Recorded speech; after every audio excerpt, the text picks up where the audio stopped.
The talk about the special Operation Spider's Web does not subside. Ukraine amazed the world with its unconventional approach. Mirzian is shocked by how effectively the Ukrainians attacked Russia. According to him, the operation showed the vulnerability of strategic aviation, which can now be disabled even without missiles. The Zetniks are alarmed by the statement of the kid, who hinted that there are no more safe places to deploy aviation in Russia. He promised even more severe consequences for the aggressor. Georgy Boft admitted that Russia is unable to defend itself from Ukrainian drones. Neither buffer zones nor existing measures against them work, and there is still no clear solution. According to the Z Patriot, Ukraine has found an effective way of waging war for itself, and it is causing enormous damage to Russia. Operation Spider's Web was successful against us. We must also admit this. To some extent, it is possible not to be shy about adopting the methods that the Ukrainians used as part of this operation. In fact, what Ukraine did, why is it so dangerous? Why will this have very serious external consequences? Ukraine has shown how strategic aviation can be attacked without missiles. And Ukraine has shown how, in principle, strategic enterprises can be attacked without missiles. Bring a truck filled with drones with powerful supplies and go. You have a flight time of 30 seconds, so to speak, to the target. No one will have time to react. Ukrainian officials have somehow become bolder after this, especially at the level of Zelensky. He says that they are somewhere a few steps away from victory over Russia.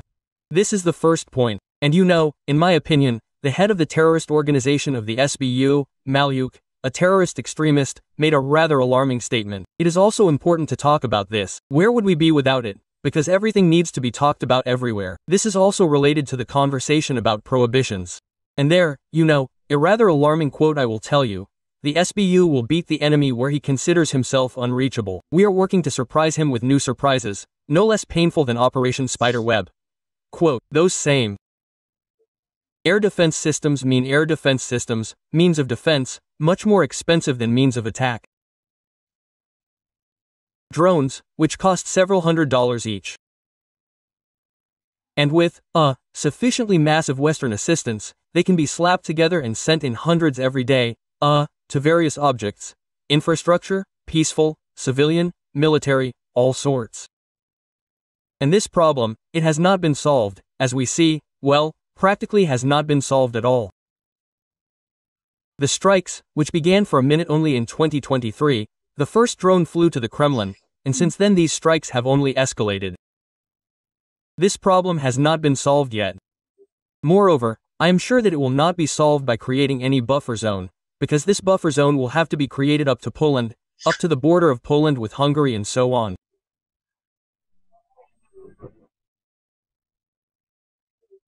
Therefore, hence this confidence of the Ukrainian leadership that they have found a method of waging war that is cheap enough for them, but painful enough for us.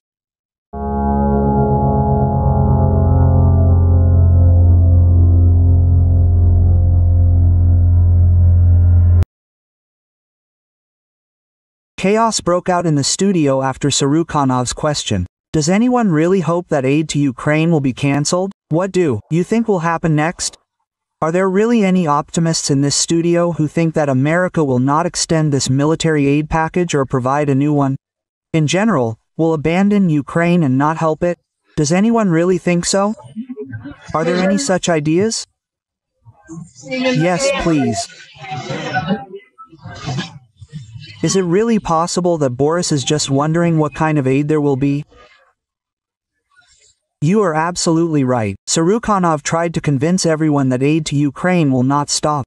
After all, the US still provides intelligence data, and no one will even think of cutting this aid. Nevertheless, I remind you, the HIMARS fly reconnaissance. The data is still being loaded into these HIMARS, into these installations, by those very same NATO guys who are either on vacation or with some special assignment in the territory of the SVO, or they were fired yesterday with some retroactive effect, and so on. But nevertheless, all the intelligence that Ukraine receives today, it receives from those very same Western partners. They have not radically reduced anything there. That is, and still this is a factor in their opposition to Russia. Therefore, there is no need, again, to put on rose-colored glasses here. Earlier, Propagandists were shouting that Ukraine alone would not be enough for them, that they need to seize all of Europe, and now they are beginning to understand that in more than 3 years they have not achieved their main goal. Now they are frightened by the fact that they have a chance to meet NATO face to face one day. But, Roman, there is a truly frightening moment in this whole story. Trump is a boxer. He is somewhere over the Atlantic and the move is poor. We will always come to an agreement with him. Moreover, there is this positive track today internally. Yes, we communicate with them. This is not the stubborn Biden administration, but there is another monkey with a grenade, which is arming, arming and arming. These are the Europeans. They are really going to fight with us at least by 2030, because you can see how they are rearming, what budgets they are laying down, how their economy is gradually getting on a war footing. Babian made it clear to Surukhanov that he should not underestimate and try to ridicule the leaders of NATO countries. Russia is already at the bottom, and the Zetniks can only ask questions. What should we do? That is, these are not politicians, these are not managers, these are some kind of bad managers who cannot be trusted with just a cart, you know, from the supermarket. I understand all this perfectly well, but these are the bad managers who you can't trust with a cart. One works as NATO Secretary General, another works as German Chancellor, a third works as British Prime Minister, a fourth works as French President, a fifth sits out overseas working as US President. And what to do with all this now? Surukhanov is worried that Russia will soon cross the line, and Europe will stop warning them about anything. NATO countries will strike. Ved, I am still worried, and my colleagues have rightly noted that a certain military crisis is brewing in the Baltic, that they are already still latently threatening us that our ships will not pass there and so on, that the blockade of Kaliningrad is real, of course, and our officials are talking about it. He sang another fairy tale about how Russia allegedly does not want to fight. They simply have no choice. The question is, how far will this monkey with a grenade go? What should we do? Because we don't want to fight. But the question is that it looks like we're not being left with a choice. The colonel believes that a plant is being set up in Ukraine to assemble Taurus missiles. He says that the Germans will only supply spare parts for them, so the missiles will be considered Ukrainian. The Germans have made a clever move. The British, apparently, suggested, no, we won't have missiles on the net. But they're only bringing components. And they'll be assembling them, according to unofficial data. You also sometimes operate unofficially. While a plant is already being set up where Ukrainians will assemble them, of course, with the help of the Germans, they'll be assembling Taurus missiles on Ukrainian territory. And now you can't say that these are German missiles. They just sold the components, the spare parts were sold. Elements, systems, whatever you want. And the blocks. So how can you prove it now? Another blow to the Kremlin's pride. Hungarian Prime Minister Viktor Orban said that Russia is too weak to threaten Europe. And no one is even trying to argue with this statement anymore. Russian experts admit that they have been unable to cope with Ukraine for 4 years now, and any talk of attacking NATO looks absurd. Political scientist Vadim Trukachev said that Orban is right and Russia really would not withstand a large-scale conflict with Europe. At the same time, he tried to justify himself by saying that Moscow had no intention of attacking anyone. Let's talk about Orban. It is believed, as they write again on the internet, that he is our elephant in Europe on par with the same Fico and, perhaps, even with Ulucic. Well, yes, you already understand what I'm getting at, and I'll explain for the audience. Viktor Orban, Prime Minister of Hungary. Well, it is believed that he maintains neutrality, and this is how European politicians should be. It may be so, but not long ago he surprised us with his statement to the French media.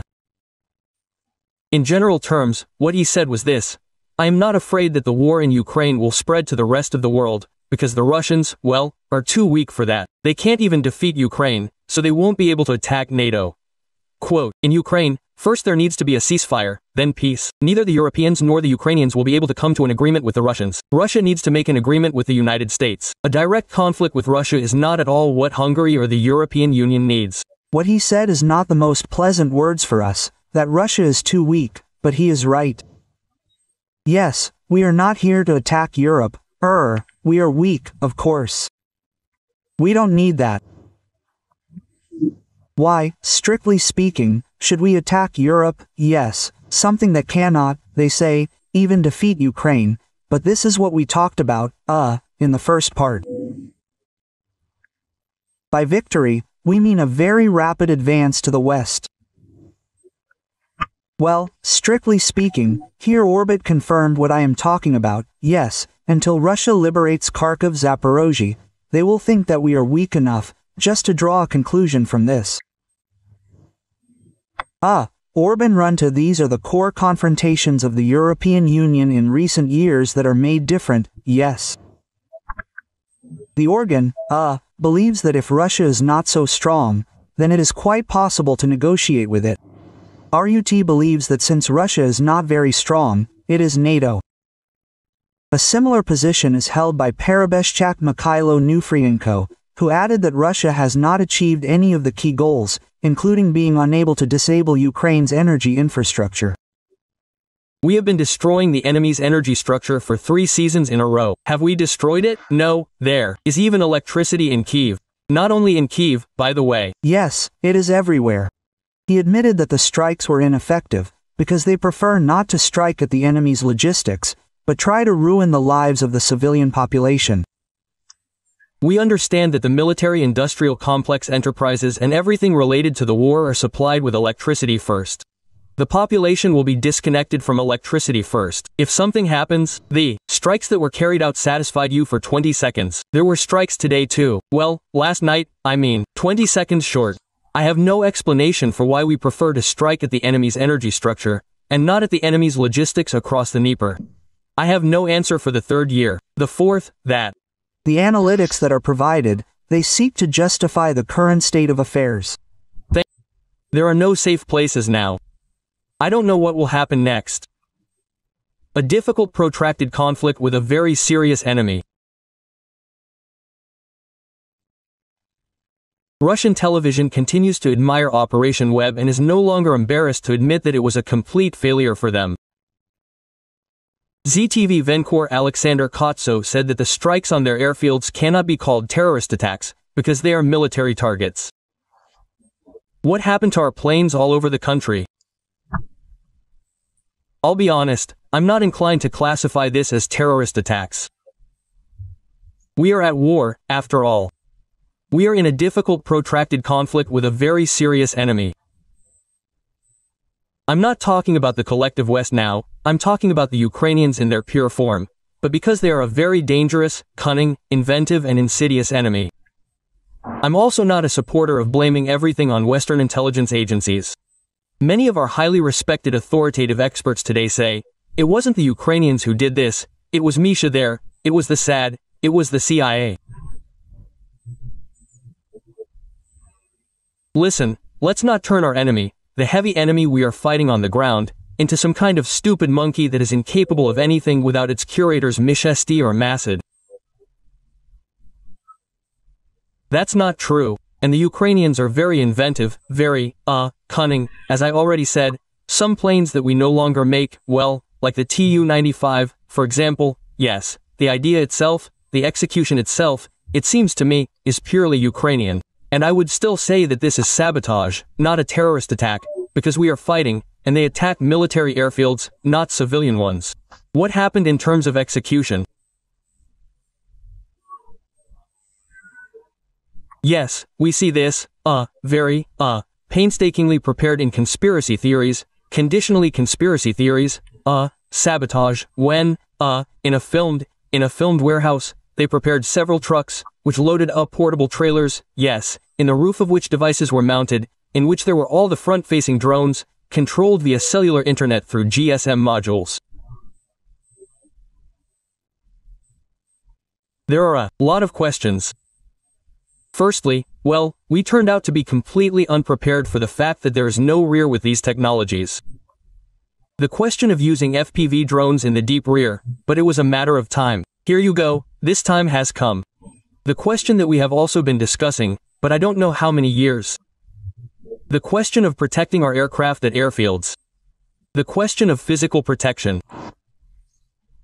We are now getting videos from, I think, 2021, where our former head of the Ministry of Defense says that the construction of reinforced concrete shelters at airfields has begun. Where these reinforced concrete shelters are, is unclear. There are no safe places now. I don't know what will happen next.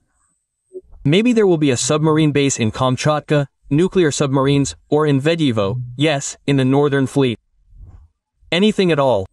Or launch silos there for our strategic nuclear forces. I don't know what will happen next. The question is again about the work of agents, when such a, whole organization, yes, a covert one, operates in Russia. Why hasn't it been exposed? There are, of course, many questions about this. Surukhanov tried to convince everyone that support for Ukraine would not stop. The US continues to share intelligence data. Previously, propagandists claimed that Ukraine alone was not enough for them, they needed all of Europe. Now, having realized that they have not achieved their goals in more than 3 years, they are frightened by the prospect of a direct clash with NATO. Babian reminded Surukhanov that laughing at the leaders of NATO countries is stupid. Russia is at a dead end, and the Zetniks are left with only questions about what to do now. Surukhanov is worried that Russia may cross the line, after which Europe will stop warning and launch a surprise attack. He repeated again, allegedly, Russia does not want war, it simply has no other choice. The colonel said that Taurus missiles are being prepared in Ukraine. Allegedly the Germans will only transfer components, which means that the missiles will be considered Ukrainian. What do you think will happen next? Well, are there really any optimists in this studio who think that America will not extend this military aid package or will not allocate a new one? Basically, will abandon Ukraine and will not help it? Well, is there really anyone who thinks so? Are there really such jokes? Are there such people? There are some. Please, 3 Felipes, really, will this one not extend another one? Nevertheless, let me remind you, intelligence data is still flying. These very same NATO guys are loading these installations into these HIMARS. Today, they are on the territory where the joint operation is being conducted, either on vacation, or with some special assignment, or they were fired yesterday retroactively, and so on. But nevertheless, all the intelligence data that Ukraine receives today, it receives from those very same Western partners. They have not radically reduced anything there. That is, and all the same, this is still a factor in their opposition to Russia. So, again, there is no need to put on rose-colored glasses here. But, Roman, there is a truly frightening moment in this whole story. Trump is a boxer, he is somewhere over the Atlantic and the going is poor. We will always come to an agreement with him. Moreover, there is this positive track today internally, yes, we communicate with them. This is not the crazy Biden administration, but there is another monkey with a grenade, which is arming, and arming. These are the Europeans. They are really going to fight with us at least by 2030, because you can see how they are rearming, what budgets they are laying down, how their economy is gradually getting on a war footing. That is, these are not politicians, these are not managers, these are some kind of bad managers who cannot be trusted with just a cart, you know, from a supermarket. I understand all this perfectly, but these bad managers who you cannot trust with a cart, one works as the Secretary General of NATO, the other works as the Chancellor of Germany. Danimsa him as the US President. And what to do with all this now? Here, Roman, is the big question, where will all this lead? I am still worried, and my colleagues have rightly noted, that a certain military crisis in the Baltic is brewing, that they are already still latently threatening us that our ships will not pass through there and so on, that the blockade of Kaliningrad is real, of course, and our officials are talking about this. The question is, how far will this monkey with a grenade go? What should we do? Because we don't want to fight, but the question is that, it seems, we are not being left with a choice. The Germans went for a cunning move. The British, apparently, suggested, no, we will not send missiles to Ukraine. No, they are only transporting components. And they will assemble this for now according to unofficial data. You also sometimes operate unofficially. While a plant is already being created, where Ukrainians will assemble, of course, with the help of the Germans, they will assemble Tauruses on the territory of Ukraine. And now it is impossible to say that these are German missiles. They simply sold, component parts, spare parts were sold, elements, systems, whatever you want. Well, and blocks. Well, how now, how will you prove it? And what to do with those we free? Can you imagine what kind of enemy agents we will acquire?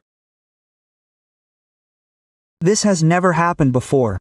Russian radio suddenly announced that they do not need to seize Ukraine after all. After so many years, it is obvious to everyone that Russia does not have the strength to achieve its goals. Because of this, propagandists received a new task, namely, to convince the people that they need the entire territory of Ukraine, because they do not have the money to restore the destroyed cities. Russian military experts and colonels said that viewers are demanding new victories and conquests. But this turned out to be not so simple, because they have been brainwashing the people for years, and many are now demanding to go to the borders of 1939.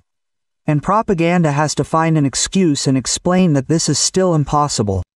Are we going to take Ukraine? Please, Mikhail Vladimirovich, that is true. As soon as we broke through to the Dnipropetrovsk region, Viktor Nikolaevich and I were inundated with letters. Take and that's it, there's no point in arguing here. And we'll just talk, the difference is where to go. Basically, you could say, to the borders of 1939. That's it. Let's try to lay out the cards on the table, so to speak. First, the attitude of society. Well, the Ukrainians have shirkers, we have relaxers. Will they lay down their heads, yes, for this Ukraine or what? Got it. Thanks for the answer. And then the economy. Let's see what state the economy is in now. That is, state propaganda has just admitted that the Russians themselves no longer want to sacrifice their lives for the sake of territories. And they also said that they don't even have the money to restore the cities that were captured 3 years ago.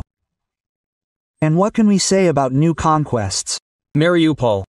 Like Mariupol, when you look at it, it's like a picture. And people already live the same way as, say, in Kazan.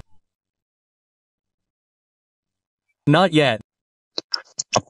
And why didn't we restore Azovstal? It's up in the air.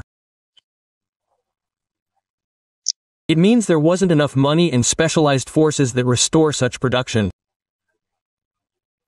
And what kind of plant was it? That is, they came to the territory of Ukraine, burned the cities, and now they say that they won't be able to restore all of this. What can I say? A real liberation. Earlier, they assured that Russia would restore everything and it would be even better than before. Come on, you have to look at the ruins. Remember the ruins of Stalingrad, look at the ruins of Minsk, you understand, when it is necessary, there is nothing left. My grandfather told me, he says, have never seen anything like this, because when it is necessary to liberate the land, we must liberate it, and we will restore and regret it later. But now no one is even trying to save face. And if, for example, we really push through somewhere into the boulder, take Kharkiv, Dnipropetrovsk, Nikolaev, I won't even mention Odessa yet. There is nothing to restore there. What money? The belly button will not come undone. Has anyone thought about this? No, and that is a question. But now they don't need Kharkiv and Dnieper. After all, there is no point in leaving the ruins. Our president said that we need to take all of Ukraine. He hasn't said what yet. About the security strip or line. And what to do with those we liberate. Can you imagine what kind of enemy agents we will immediately acquire? And what will happen? So that is a question. It is simply amazing. In the 4th year of the war, they still haven't figured out what to do with the so-called liberated Ukrainians. And now they are not brothers, but potential enemies for all of Russia. There is a wonderful idea of building a temple of the armed forces of Russia. And I absolutely support this idea, because the temple will be built by the 75th anniversary of the victory. I am sure that this important, grandiose project of building the main temple of the armed forces of Russia will definitely be implemented as a large national people's project.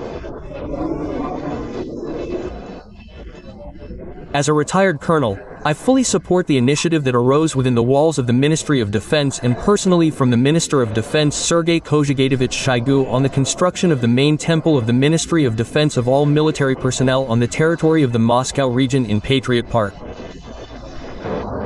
We are talking about the construction of the main temple of the armed forces of the Russian Federation in Patriot Park. I fully support this. I support it, including as a person who was related to the armed forces, wore the uniform.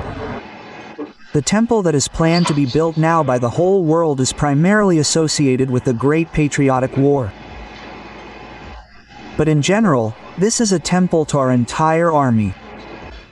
Building a temple has always been considered a sacred cause in Rus, and it is doubly sacred when it comes to our army, to people who are ready to sacrifice their lives, to shed blood for our fatherland. A wonderful idea to build a temple to the Russian army. A new initiative has appeared. Defense Minister Sergei Shoigu called on everyone to support the initiative to build a temple on the territory of the park. All this is done with voluntary donations, that is, with our money, with the money of those people who want to invest in this truly good cause. The Ministry of Defense, in my opinion, has done, perhaps, the main thing that has been missing over the past few years. I mean the beginning of the construction of a temple in the Patriot Park near Moscow, a temple dedicated to the entire Russian Christ-loving army. And I call on everyone who understands the meaning of this to take part in this. And I myself want to contribute to this common pot, to this common piggy bank for the construction of the temple. And in Patriot Park 500,000 rubles. I urge everyone to do as much as possible, within their capabilities, but with a pure soul. Russians have collected almost 2 billion rubles for the construction of the Temple of the Armed Forces. It is being built in Kubinka near Moscow with public money. Weapons that will become building materials. The military showed the captured arsenal of the Great Patriotic War, which will be used in the construction of the main temple of the armed forces. Yes, Sergei Shoigu himself said this, right? He said that captured German equipment from the Great Patriotic War has found a use in the armed forces. They will cast the very ordinary steps of the Ministry of Defense temple, which is currently being built in Patriot Park. All parishioners of the main temple of the Russian armed forces will trample the captured weapons of the Third Reich underfoot. It is from them that the wonderful steps and the front porch will be cast. The weapons created by the Wehrmacht to defeat the USSR eventually became trophies for the Red Army. This entire arsenal will be melted down and then used to build the country's main military temple in Patriot Park.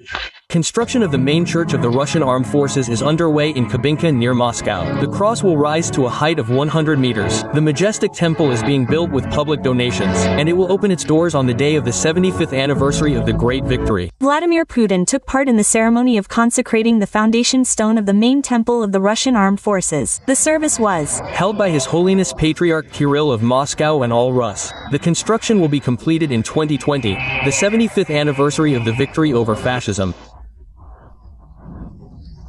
Your Eminences, most reverend lords, fathers, brothers and sisters, we have accomplished deeds that will be inscribed in the history of the Russian armed forces and that will be inscribed in the history of our fatherland. The foundation of a temple in honor of our victory has been laid. The head of state called the laying of the stone an important historical event in the spiritual life of Russia. Today, the first stone will be laid in the foundation of the Cathedral of the Resurrection of Christ. It will become the main temple of the armed forces, another symbol of the inviolability of our national traditions. There's not a single random characteristic here. The height of the small domes is 1418 cm. The Great Patriotic War lasted 1418 days. The diameter of the so-called drum of the main dome is 1945 cm. The 45th year of the Great Victory. Colleagues, we will have the main temple of the armed forces of Russia.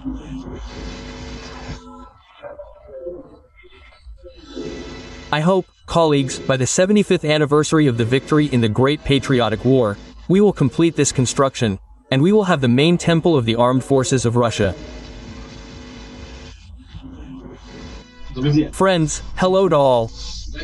Осенью еще рассказывал, что наш главнокомандующий, министр нападения Сергей.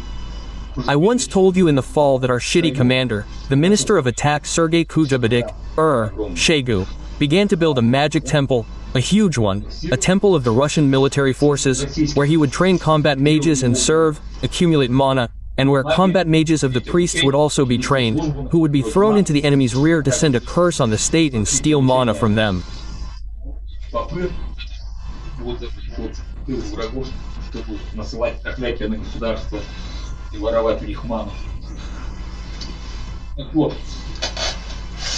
So, some details about this magical structure, the Universal Temple of the Russian Federation, have surfaced.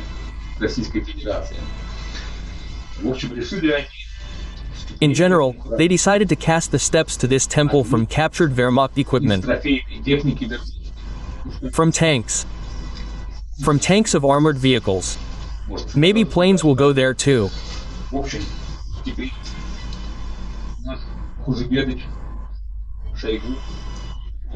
In general, now our Kujabadich Sergei Shoigu has issued an order to all his combat mages to go to museums, to villages, to forests, to collect Wehrmacht equipment, to transport it to the Ural Mountains to a smelter, where this equipment will be melted down, and steps for the Universal Temple of the Russian Armed Forces will be cast from it for combat mages.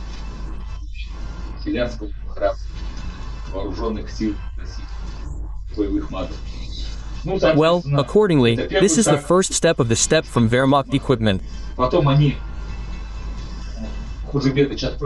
Then they, Kujabadich, will send their combat mages to the forest, where the battles of the Great Patriotic War took place, will make them dig up skeletons, skeletons of Wehrmacht soldiers. These bones, skeletons of Wehrmacht soldiers, they want to cover the floor with, well, like parquet. Well, and the walls, naturally, to be inlaid with the skulls of Wehrmacht soldiers. Well, because this gives mana, gives fighting spirit to our Orthodox, there are none there, who are bringing the Russian world to Syria. That's it. Well, and for complete patriotism, I would suggest hanging a plaque with the US national debt in the temple, well, on the main wall above the icons. The American national debt threatens the entire world economy. These are the words of Vladimir Putin at the summit on air. The Russian leader gives a press conference and many questions are devoted to solving global financial problems. Look at the national debt of the United States. It is higher than the country's GDP has already become. This is generally a very alarming thing. This is an alarming signal. And because everyone knows that the US national debt directly adds plus 100 to patriotism and fighting spirit. And you immediately want to give everyone the Russian world, put wooden toilets everywhere and crush all the geese and apples. Well, Polish, there, rotten European ones, yes, in which there is a troublemaker gene, which is. An Orthodox Russian person should not under any circumstances, because you can become infected with the troublemaker theory and Russophobia. Russophobia is our main enemy. Perhaps the main change of this year was Russophobia, spreading to the world from America like an infectious disease. Russophobia, in fact, is a weapon that is used.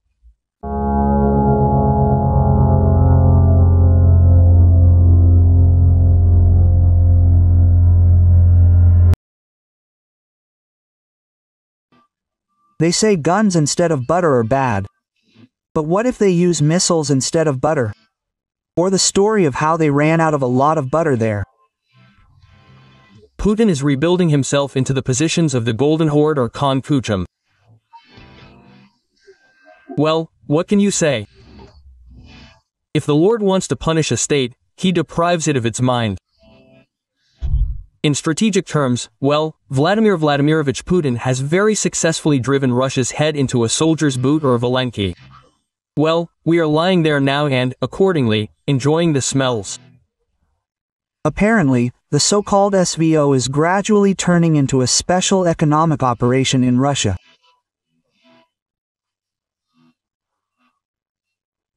In January to April, food production in Russia fell significantly for the first time compared to 2021.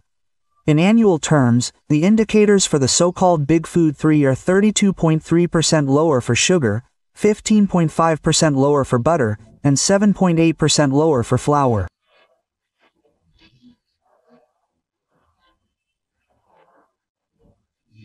Moreover, not only the overall annual indicators are falling, but also those characterizing production in a certain period of time. For example, in April, Russia produced 35,000 tons less sugar than in the same period a year earlier, 108,000 tons less butter, and 72,000 tons less wheat and wheat rye flour, respectively.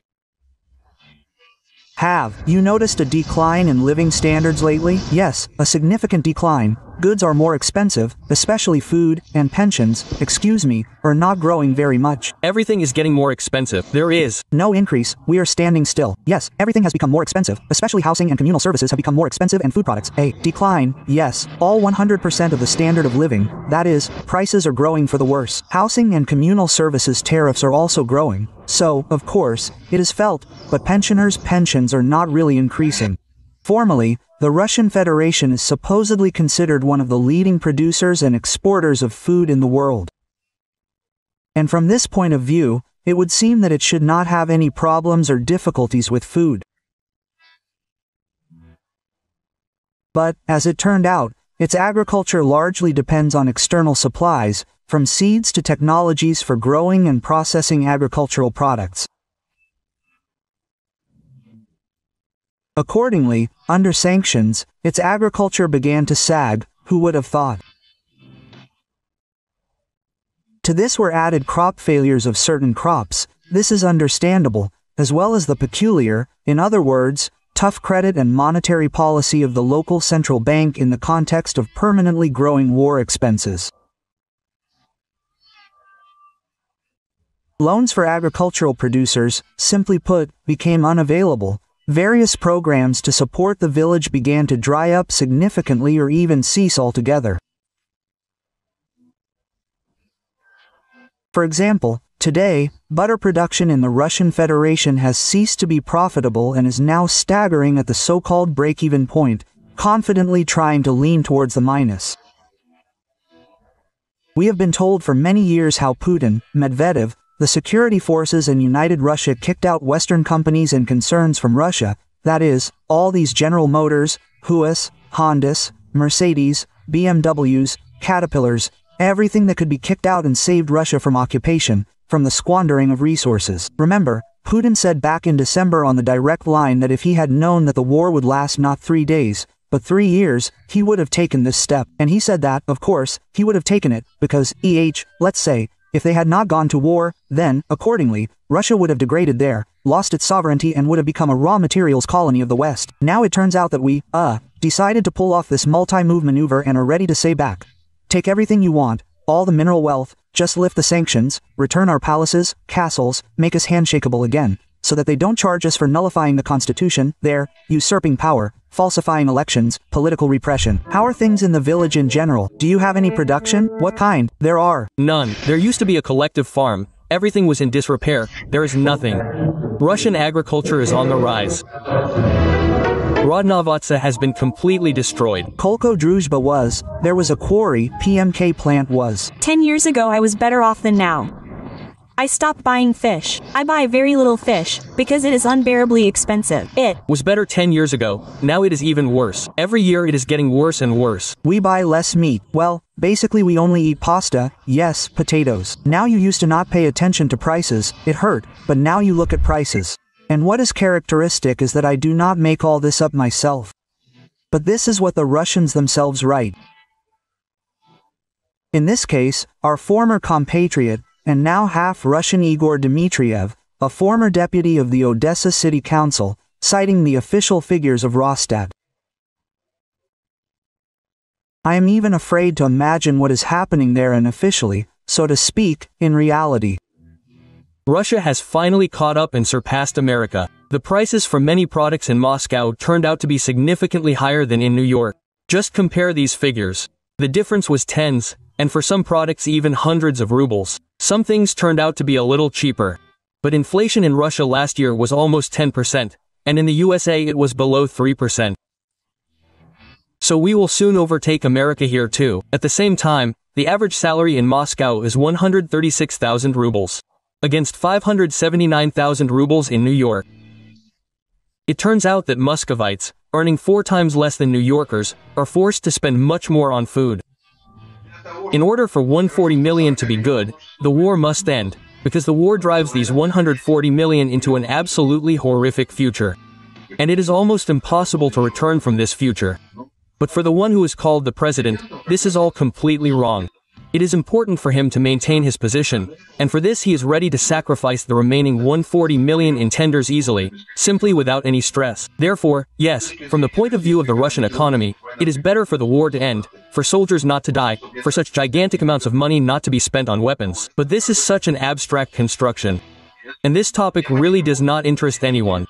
Absolutely everyone in Russia is only interested in how to stay in the vertical of power, how to make the president love you. That's why all the pads are talking to the president, and the president needs a war. It's a guarantee of his power. That's why everything that's happening means the destruction of the Russian economy, the destruction of its future. The N2 has been flying for 80 years, and they can't replace it.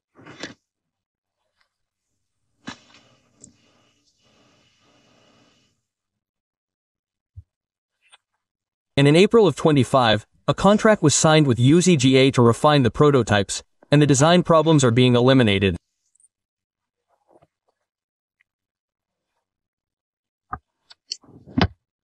Vladimir Barsik, the director of Sibny, confirmed that the project is not being frozen, but certification may. I hope all these people have already been arrested.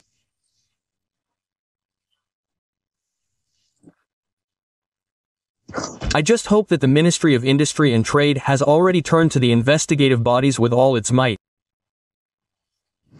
I know Mr. Alekin.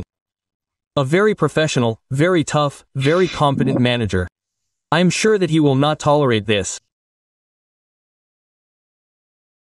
Alarming and unexpectedly frank statements are increasingly being heard on Russian television.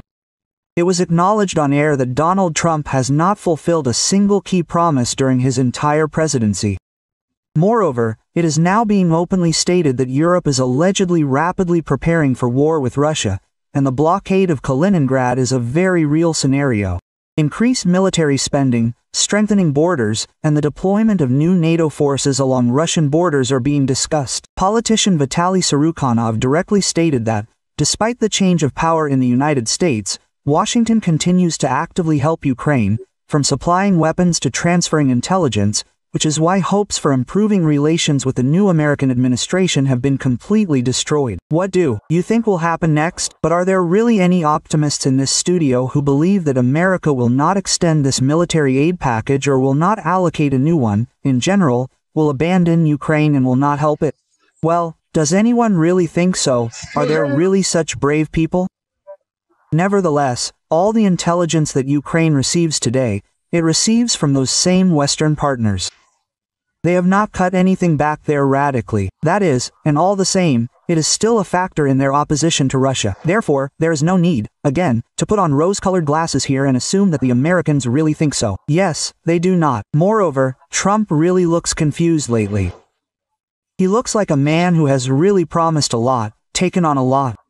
I agree that he is far from a stupid person, that he really is that same New York broker who proved to all of America that he can do anything, at least within the framework of America. Well, can he act on the scale that he is talking about today, global? Because we see the Palestinian conflict, the incident, it is not being resolved. The situation with Israel has not moved anywhere, neither to the right nor to the left. Obas will not let me lie with Iran. The same thing, we are meeting in the wrong place. That is, it turns out that from all of his declared public, these popular Canada, he annexed together with Greenland. Annexed today then with sausages. Tulimi did not fulfill a single promise. Dovel du convol to the end. You do not understand. This is already a question every time he says to me there is something to do we will do something else. weeks. Lately in the studios of state propaganda there is increasing panic. All attention is now focused on Kaliningrad, which, according to their version, may end up in isolation. Roman, there is a really frightening moment in this whole story. Trumptoboxum, he is somewhere there for us beyond the Atlantic, and the move is poor. We will always come to an agreement with him. Moreover, there is this positive track today internal. Yes, we communicate with them. This is not the stubborn Biden administration, but there is another monkey with a grenade, which is arming, arming and arming. These are the Europeans. They really are going to fight us at least by 2030, because you can see how they are rearming, what budgets they are laying down, how their economy is gradually getting on a war footing. And what is most characteristic, here, at least as I see it, they are developing new ideologems, completely Astribian. Remember, I was saying that someday we will remember old Lady Merkel with affection or kind shudder. And we thought that Scholz, well, that's it, that's the bottom of European politics, there's nowhere further to go. And then from somewhere at the bottom there was a knock. Mers appeared with some kind of foamy drink, said, "Hold my mug." That is, these are not politicians, these are not managers, these are some kind of would-be managers who cannot be trusted with just a cart, you know, from a supermarket. The rhetoric has changed. Those who were recently called weak European managers are now described as determined and dangerous rivals. And after 3 years of war, this is the main question heard on the air. What to do next? I understand all this perfectly well, but these grief-stricken managers, who you can't trust with a cart, one works as NATO Secretary General, another works as Chancellor of Germany, a third works as Prime Minister of Great Britain, a fourth works as President of France, the fifth is sitting it out overseas, working as President of the USA. And what to do with all this now? Here, Roman, is the big question. What will all this lead to? I am still worried, and my colleagues have rightly noted, that a certain military crisis in the Baltic is brewing, that they are already still latently, threatening us that our ships will not pass through there, and so on, that the blockade of Kaliningrad is real, of course, and our officials are talking about this. The question is, how far will this monkey with a grenade go? What should we do? Because we don't want to fight, but the question is that, it seems, we are not being left with a choice. The same as from yours. Remember, right? We were simply forced to start this operation. This is a quote from the president. There are no safe places now. I don't know what will happen next. A difficult protracted conflict with a very serious enemy. Russian television continues to admire Operation Spider's Web and is no longer embarrassed to admit that it was a complete failure for them. Military correspondent Alexander Kotso said that the strikes on their airfields cannot be called terrorist attacks. After all, they are military targets. What happened to our planes all over the country? I'll be honest, I'm not inclined to classify this as terrorist attacks. We are at war after all. We are in a difficult protracted conflict with a very serious enemy. Well, I'm not talking about the collective West now, I'm talking about Ukrainians in their pure form, and because they are a very dangerous, cunning, inventive and insidious enemy. Now, it turns out, it's not only the West that is a serious and dangerous enemy, but Ukrainians in their pure form. If at the beginning of a full-scale invasion they had been told that they would publicly acknowledge the professionalism of the Ukrainian special services and would suffer such losses,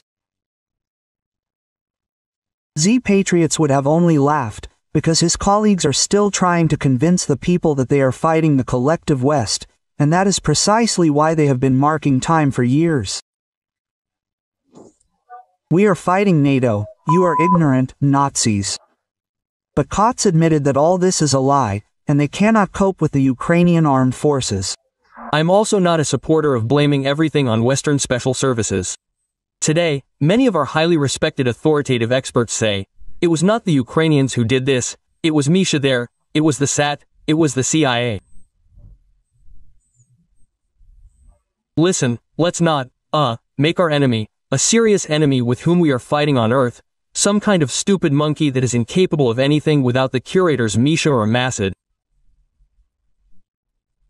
This is not true. Ukrainians are very inventive, very cunning, as I have already said. That is, now Russian war correspondents themselves admit that their propaganda brazenly lies and underestimates the enemy's forces, calling Ukraine a puppet of the West, which is not capable of anything without their help. Some planes that we no longer make, well, such as the Tu-95, for example, yes, the idea itself, the execution itself, it seems to me, is purely Ukrainian. I would still say that this is sabotage, not a terrorist attack, because we are at war and they attacked military airfields, not civilian ones. What happened in the execution?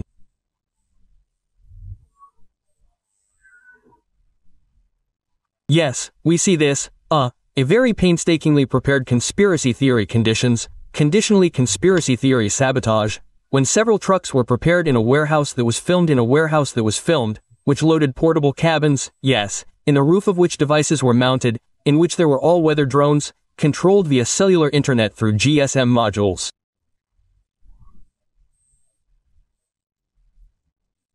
There are a lot of questions. First of all, well, we were not at all ready for the fact that there is no rear with these technologies. The question of using PV drones in the deep rear, well, it was a matter of time.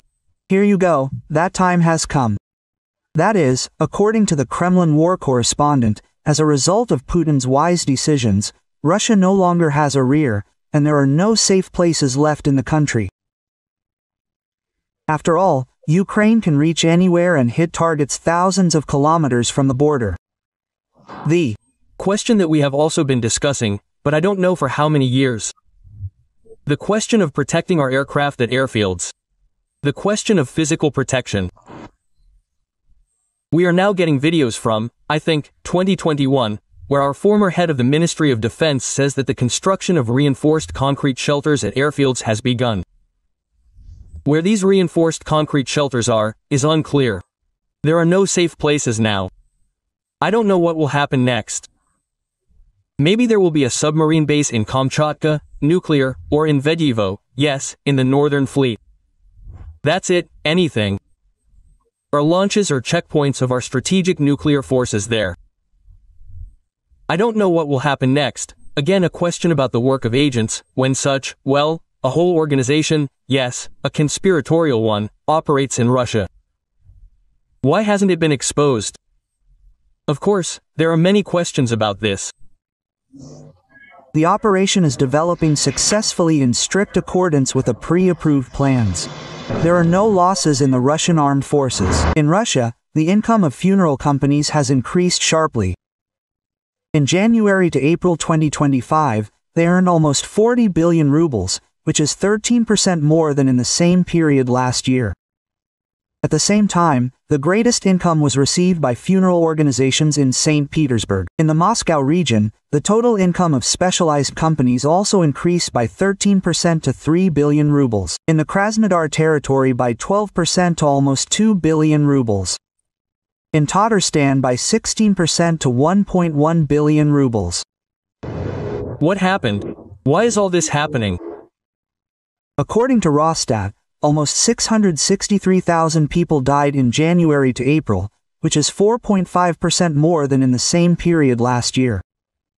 Also, according to Rostat, in April, compared to April 2024, the production of a coffin went up in price by 9%, and a grave by 15%. At the same time, against the background of a significant increase in the price of funeral services, Russians began to cut back on the cost of burying relatives. In October to December 2024, traditional funerals cost an average of 25,000. 1, 2, 3, hooray! Hooray! Hooray! This year, there has been a noticeable increase in demand for cardboard coffins, which can be bought for 1.00 rubles versus 8,000 for a wooden one. Sellers claim that cardboard coffins can withstand a load of up to 150 kilograms and completely decompose in the ground within 6 months. They are like wooden ones in several decades. They also burn out faster during cremation. Hammer, hammer, hammer. And we, I am sure, will achieve the result we need. And they are simply transferring us to meat. Yes, it is generally just useless. The guys were told like this. Landing a forest belt, he says. Well, if you get to the Ukrainian stronghold, we checked all the drones there. It seems there are none. He says, I wish all SVSNs to attend Kobzone's concert. The whole country, in principle, the unity of the country rests on three pillars. These are TV, the central bank and the FSB. Do you understand? That is, as if propaganda financing of the regions from the center of Russia and this, well, as if a real puppet vertical, such a semi-invisible one consisting of forests, where each appointee to any position has a deputy in uniform. First, all the money is taken and then, handed out from the master's shoulder. And this model exists and was implemented precisely for this purpose, to make the regions dependent on the central government and suppress any thoughts of separatism. But this model works, that is, we see that the television is working, but it is not shaky, not Volca, yes, people are still sitting in their holes and pretending that this does not concern them. And their loyalty, it is very declarative and completely, as if not, it seems to me, not deep and insincere. The FSB, well, this is, of course, an effectively working mechanism, everyone has seen it, and we continue to observe. And then there is the central bank, but you can, as it were, let the problems be flooded with liquid gold to the extent and as long as you have this resource. And when the economy starts to limp, and we, as it were, well, there we do not reliably know the state of the Russian economy, because this, of course, is all the statistics. There is a subject of free creativity on the part of the people who are there, authorized to give us these statistics. This is exactly the same subject of propaganda as everything else. There are statistics, and therefore sociology, and therefore dictatorship capture them first of all, before they try to capture the media, yes. That is why we do not know what the actual state of affairs is and how long this resource will last. The fact is that the war objectively costs a lot of money every day, and objectively Russia's ability to export its resources and earn money on them has decreased. That is, if Medvedev used to say, "There is no money, but you hold on," now there is no more of it, but the expenditure has become much greater. And what to do with those we liberate? Can you imagine what kind of enemy agents we will acquire? The propagandists have received a new task, namely to convince the people that they need the entire territory of Ukraine, because they have no money to restore the destroyed cities. And what's more, it turned out that the Ukrainians are still a separate people, which cannot be called fraternal. Russian military experts and colonels said that the audience is demanding new victories and conquests. But this turned out to be not so simple, because they have been brainwashing the people for years, and many are now demanding to go to the 1939 borders. And propaganda has to find an excuse and explain that this is still impossible. Are we going to take Ukraine? Please, Mikhail Vladimirovich, that's true. As soon as we broke through to the Dnipropetrovsk region, Viktor Nikolaevich and I were inundated with letters. Take and that's it. Take, there's no point in discussing it. And we will only talk, the difference is where to go. Basically, you could say, up to the borders of 1939. That's it. Let's try to lay out the cards on the table, so to speak. First, the attitude of society. Well, the Ukrainians have shirkers, we have relaxants. Will they lay down their heads, yes, for this Ukraine or what?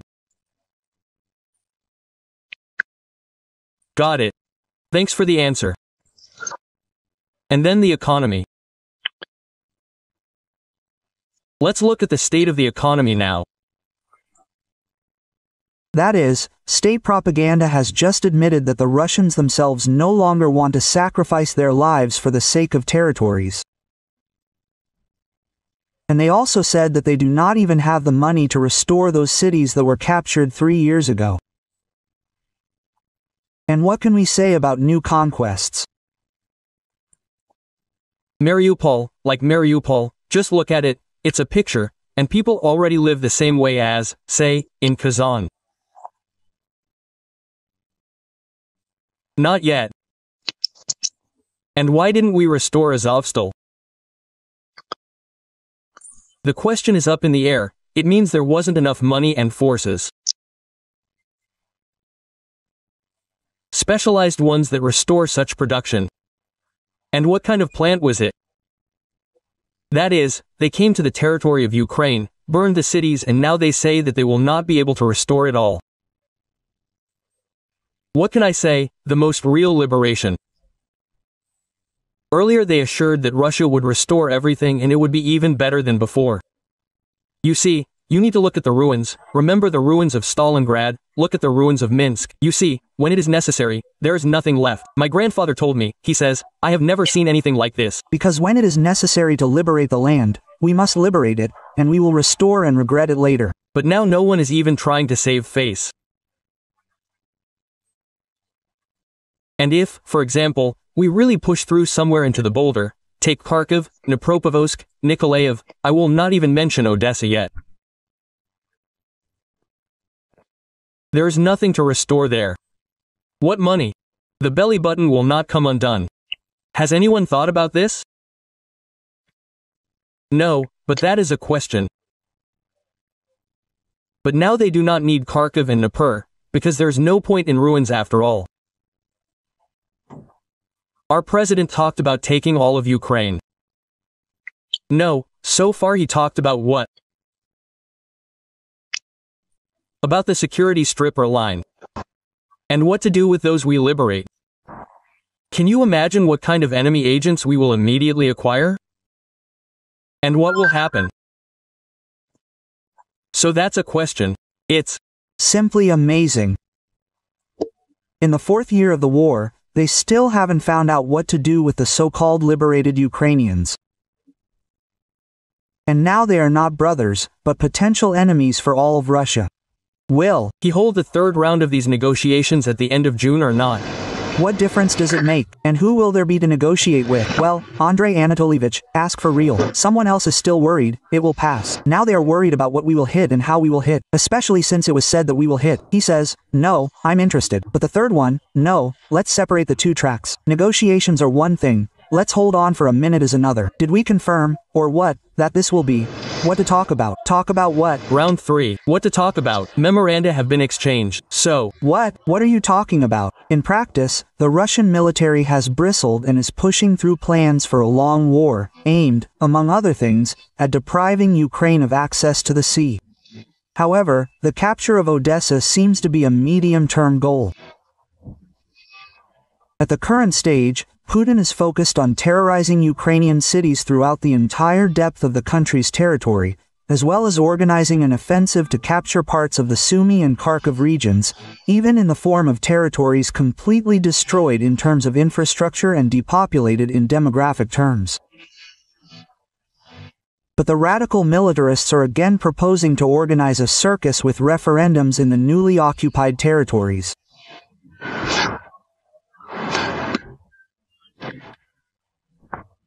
Was the assertion of one of our negotiators that if 4 new Russian regions are not recognized right now in the near future, then next time there will be 6 regions.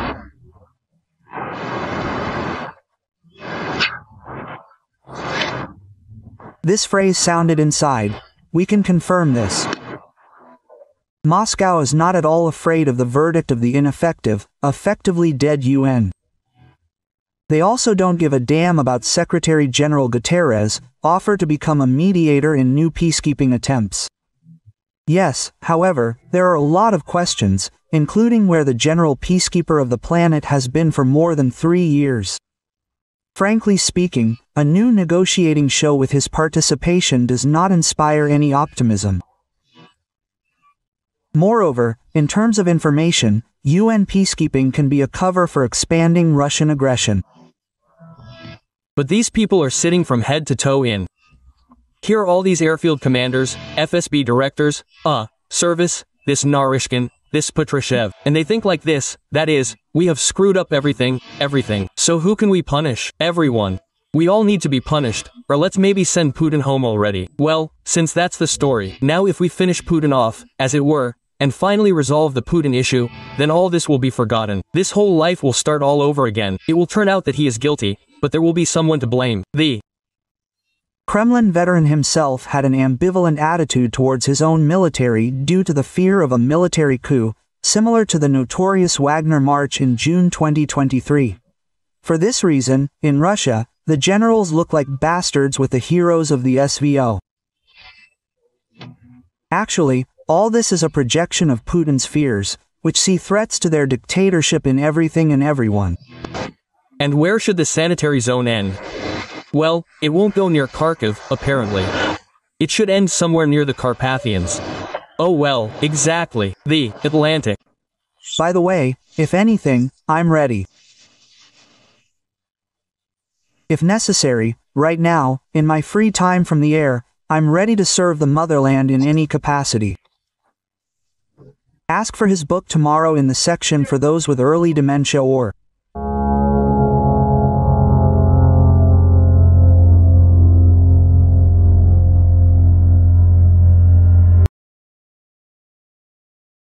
Военкор Александр Коц всерьез напуган. Он сообщает, что в России не осталось безопасных мест. Украина может ударить в любой момент и куда угодно. Нет теперь безопасных мест. Я не знаю, что будет следующее. Удивительно, что критическое мышление проснулось лишь у Ходоренка и Коца, которые смогли сделать вывод, что российская военная инфраструктура – это законные цели. Что произошло у нас по всей стране с самолетами? Я вот честно скажу, я не склонен это квалифицировать как террористические акты. Мы все-таки воюем, у нас идет тяжелый затяжной конфликт. Он также додумался до того, что Украина способна проводить успешные операции, в то время как остальные зетники закрывают глаза на очевидные вещи и пытаются приписать наши достижения другим странам. И им очень не хочется признавать, что Россия напоролась на серьезного противника, который может дать им отпор. Я вот тоже не сторонник все валить на западные спецслужбы. У нас многие очень уважаемые авторитетные эксперты сегодня говорят, это не украинцы сделали, это там Ми-6, это Моссад, это ЦРУ. Слушайте, давайте не будем тоже из нашего противника, тяжелого противника, с которым мы воюем на земле, делать какую-то глупую обезьяну, которая сама без кураторов Ми-6 или Моссада ни на что не способна. Это не так.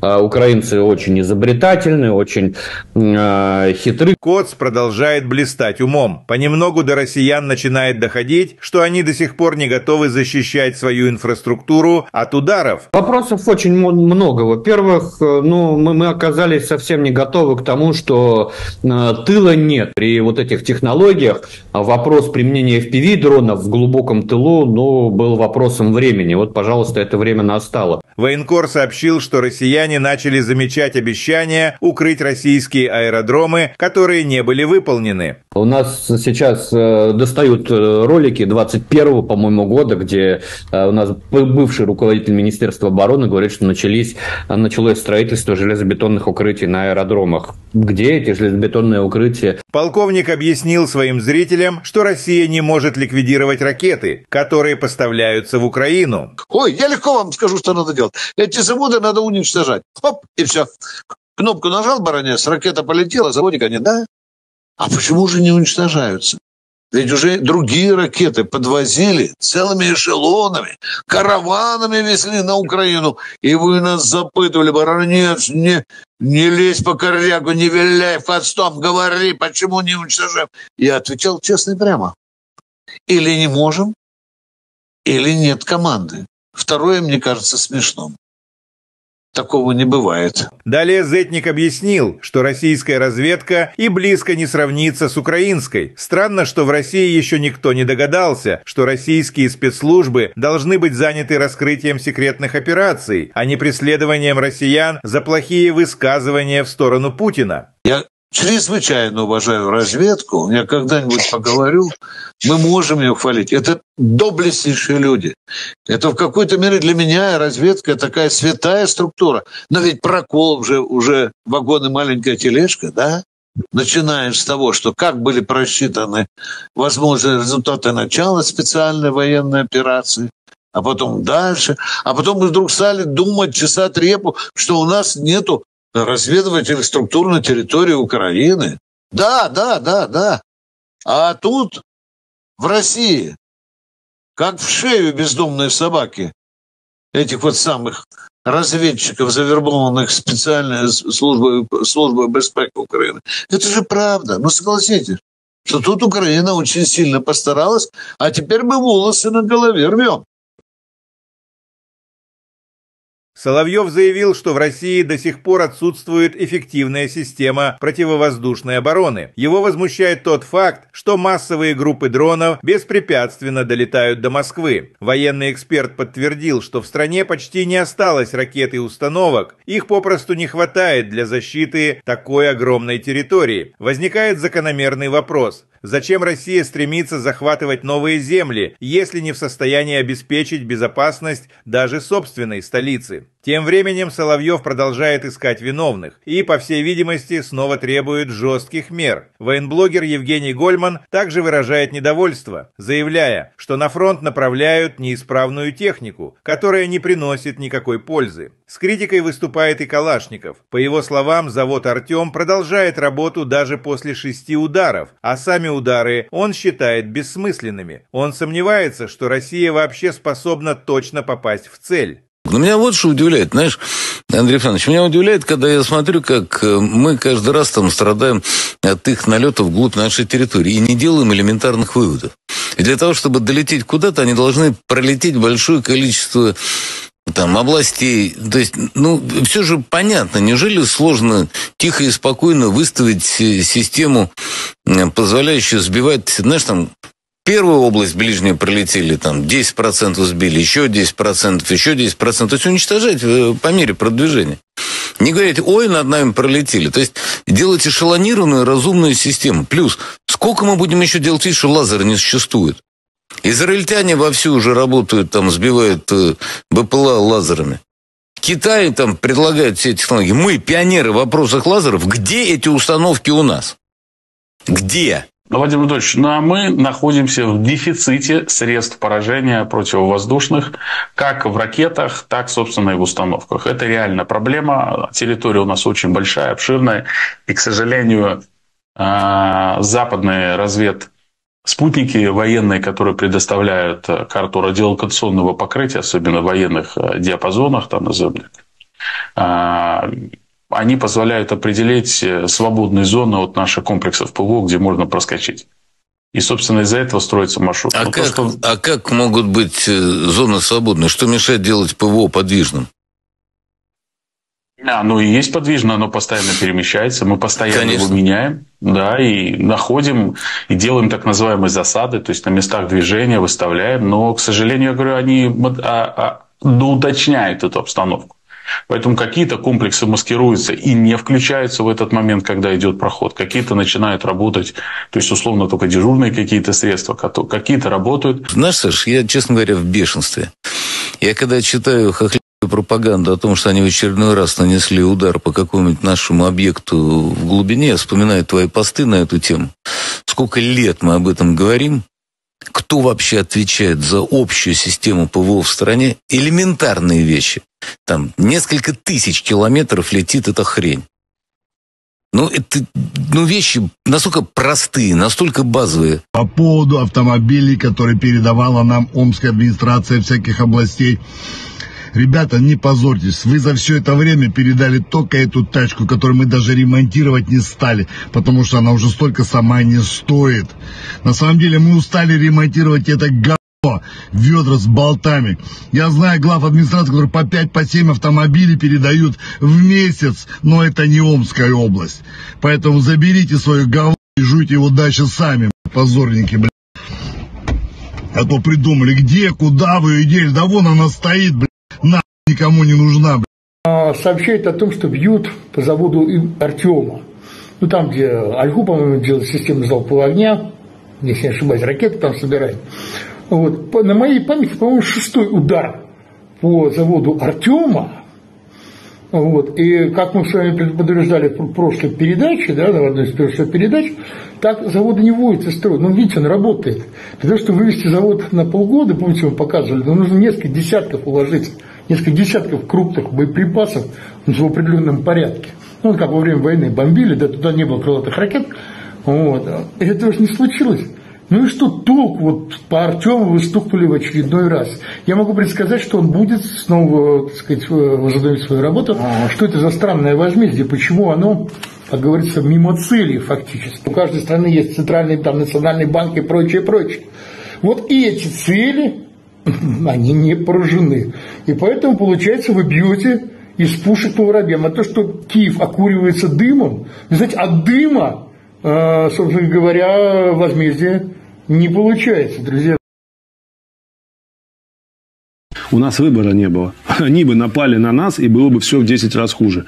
Путин 8 лет тянул. 8 лет. Вот денацификация. Процесс многослойный. Я вообще сразу скажу, что в этом смысле мое мнение абсолютно радикальное. Я считаю, что даже само понятие «Украина» не должно существовать в будущем. И понятие «украинец» не должно существовать в будущем. Дело не в нашем политическом режиме, ни в чем-то другом. Просто им не нужна такая большая самостоятельная страна, как Россия. Здравствуйте. Ну, как всем известно, в конце февраля 2022 года в Россию прилетел такой черный лебедь, который черный лебедь, что ж ты вьешься над моей головой. То есть, если так называются некоторые непредусмотренные неожиданности, которые разворачивают весь ход вещей в черт знает какую сторону, то у нас нет. И лебедь был заботливо выращен в инкубаторе, и в черный цвет его красили кисточками специально отряженные люди. И полетел он, так сказать, вслед за предводителем стерхов. Так что это лебедь какой надо, лебедь. И вот летит он, милые мои. Вот что началось сейчас? Вот сегодня идет, то есть совершенно слово «нормальный» язык отказывается произносить «война». И появляются мнения, а вот вы знаете, когда она закончится победой, то все будет отлично, потому что мы опять соединимся по-братски, ну если не все, то почти все, конечно, с Украиной, с Белоруссией. И вот будем строить новый СССР. Ну, может быть, не такой социализм, как был, но мы возьмем все лучшее, а худшее не возьмем, и все будет прекрасно. Опа, и тут становится понятно, зачем и откуда у нас Николай Николаевич Платошкин, который левой рукой за социализм и СССР, а правой рукой за войну. Зачем у нас Спицын, который, да, конечно, железные когорты, вслед за знаменами со Сталиным, и Андрей Фурсов, который во многом ведь хороший историк. Но взгляды, что касается сталинизма, социализма и СССР, ребята, вдруг все как-то проявляется. И вот эти мысли, что все будет хорошо, да. Всем привет от Михаила Евграфовича Салтыкова-Щедрина. Все-таки человек был государственный, губернаторские функции понимал. И даже находились горячие умы, предрекавшие расцвет искусств под присмотром квартальных надзирателей. Так что все будет хорошо. И у нас что будет? Опять границы, железный занавес по этим границам, цензура, единомыслие. Ну, житье будет, конечно, скудноватое. Мы импорта заменим, своим чужое уже заменяли. И вот за этим самым железным занавесом радостно. И тогда начинают возникать какие-то возражения насчет фашизма. Но про фашизм мы еще погодим, про фашизм, потому что мы поговорим про перспективы. Два слова про наши лучезарные перспективы. Отмечалось, что ежели России не помогла нефть по $100, потому что все равно все разворовывалось, все вывозилось, плитками мастилась Москва за годом в год ежегодно, а в результате больниц делалось меньше, школьные программы скудные, ну и так далее, то, похоже, уже ничего не поможет. Вы понимаете, если мы взглянем, вы знаете, вот маленькая выборка, простите за маленькую выборку, вот страны, площадь в квадратных километрах, Россия 17 миллионов 125 тысяч. То есть осталось почти все от Советского Союза, который был 21 миллион с чем-то, но Российская империя достигала 22, там, понимаете, Финляндия, Польша отвалилась, 17 миллионов 125, понимаете, тысяч, да вы что? Вот, а Америка 9 миллионов 525, Китай 9 миллионов 599 тысяч километров. То есть Россия по площади в 2 раза почти больше хоть Америки, хоть Китая, и хоть она практически равна им обоим вместе взятым. То есть земли у нас дофига. По численности населения на этой земле у нас немного хуже. И продолжает делаться еще хуже. Потому что если в Китае на своей земле, ну, цифры округлены, 1 400 000 000 человек, Америка 333, допустим, миллиона человек, Россия 146 миллионов. Это мы считаем как бы официально. И получается, что население России в 10 раз меньше китайского или в 2,5 раза меньше американского. Это уже некоторые трудности в конкуренции.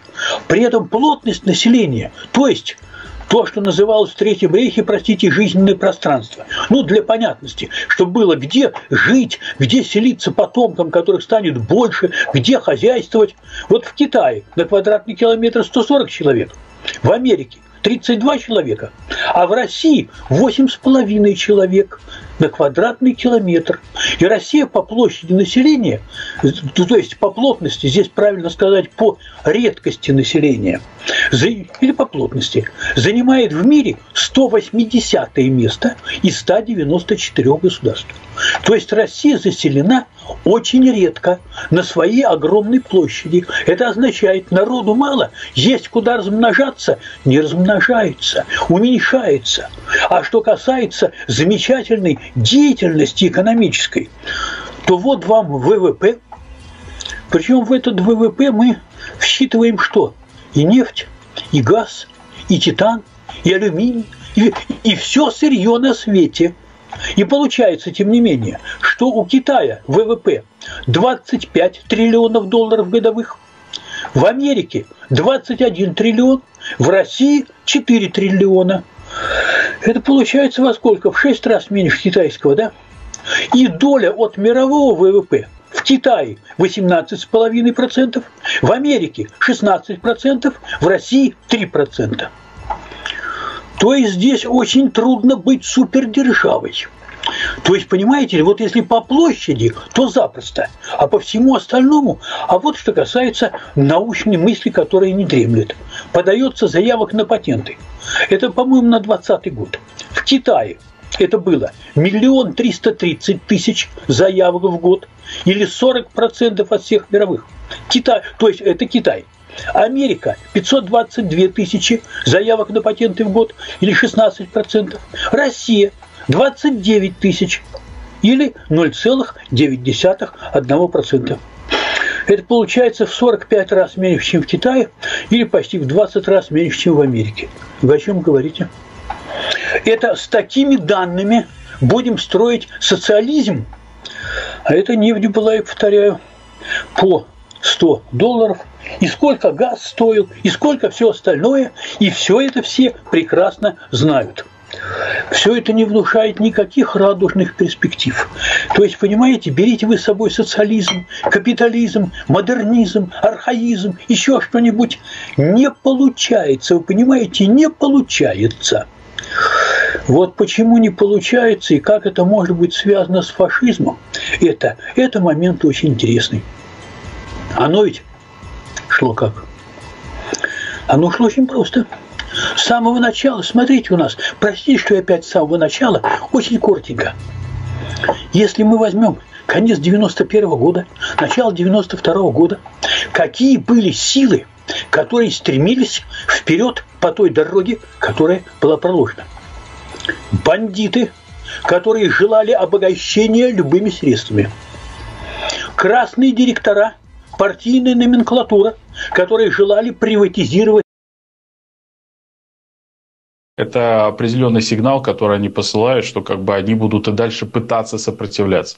К сожалению, западная западные поставки беспилотников поставлены на поток элементов, компонентов. Какой Украины? Вы о чем? Нашей? Нет у вас никакой Украины. А что-то у нас с вами нету никакой Украины? У вас нет. Есть. Вы на наших землях торчите. Вам же сказал При чем тут? Ленберг. Ленберг. Даже Соловьев уже не пытается сохранить лицо и прямо говорит о том, что их страна оказалась не готова к такой угрозе со стороны Украины. Его поражает, что на 4-м году войны дроны ВСУ с легкостью поражают их военные объекты, пролетая сотни километров. Андрей Александрович, меня удивляет, когда я смотрю, как мы каждый раз там страдаем от их налетов вглубь нашей территории и не делаем элементарных выводов. И для того, чтобы долететь куда-то, они должны пролететь большое количество там областей. То есть, все же понятно. Неужели сложно тихо и спокойно выставить систему, позволяющую сбивать, знаешь, там, первую область ближнюю пролетели, там, 10% сбили, еще 10%, еще 10%. То есть, уничтожать по мере продвижения. Не говорите, ой, над нами пролетели. То есть, делать эшелонированную, разумную систему. Плюс, сколько мы будем еще делать вид, что лазера не существует? Израильтяне вовсю уже работают, там, сбивают БПЛА лазерами. Китай там предлагает все эти технологии. Мы, пионеры в вопросах лазеров, где эти установки у нас? Где? Военный эксперт Андрей Клинцевич признал, что Россия находится в дефиците противовоздушных средств поражения. И все это из-за того, что у них слишком большая территория. Очень хороший вопрос. Владимир Владимирович, мы находимся в дефиците средств поражения противовоздушных, как в ракетах, так, собственно, и в установках. Это реальная проблема. Территория у нас очень большая, обширная. И, к сожалению, западные спутники военные, которые предоставляют карту радиолокационного покрытия, особенно в военных диапазонах, там назовем, они позволяют определить свободные зоны от наших комплексов ПВО, где можно проскочить. И, собственно, из-за этого строится маршрут. То есть эти люди грозили всему Западу войной, а теперь признают, что они не могут справиться даже с Украиной. А как могут быть зоны свободные? Что мешает делать ПВО подвижным?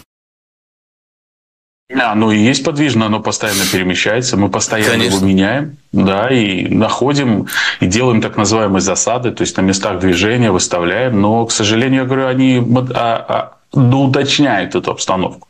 Поэтому какие-то комплексы маскируются и не включаются в этот момент, когда идет проход. Какие-то начинают работать, то есть условно только дежурные какие-то средства, какие-то работают. Наше ПВО, оно лучшее в мире. Оно глубоко эшелонировано. С земли ударные звенья боевых вертолетов и их воздушного проводника прикрывают панцири, которые контролируют всю воздушную обстановку и точно знают, свой в небе или чужой. Спустя столько лет Соловьев все еще ищет виноватых в том, что страна так и не выстроила общую систему ПВО, из-за чего дроны могут пролететь тысячи километров и поражать важнейшие военные объекты. Знаешь, Саш, я, честно говоря, в бешенстве.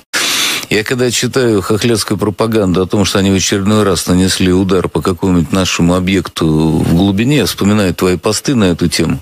Сколько лет мы об этом говорим? Кто вообще отвечает за общую систему ПВО в стране? Элементарные вещи. Там несколько тысяч километров летит эта хрень.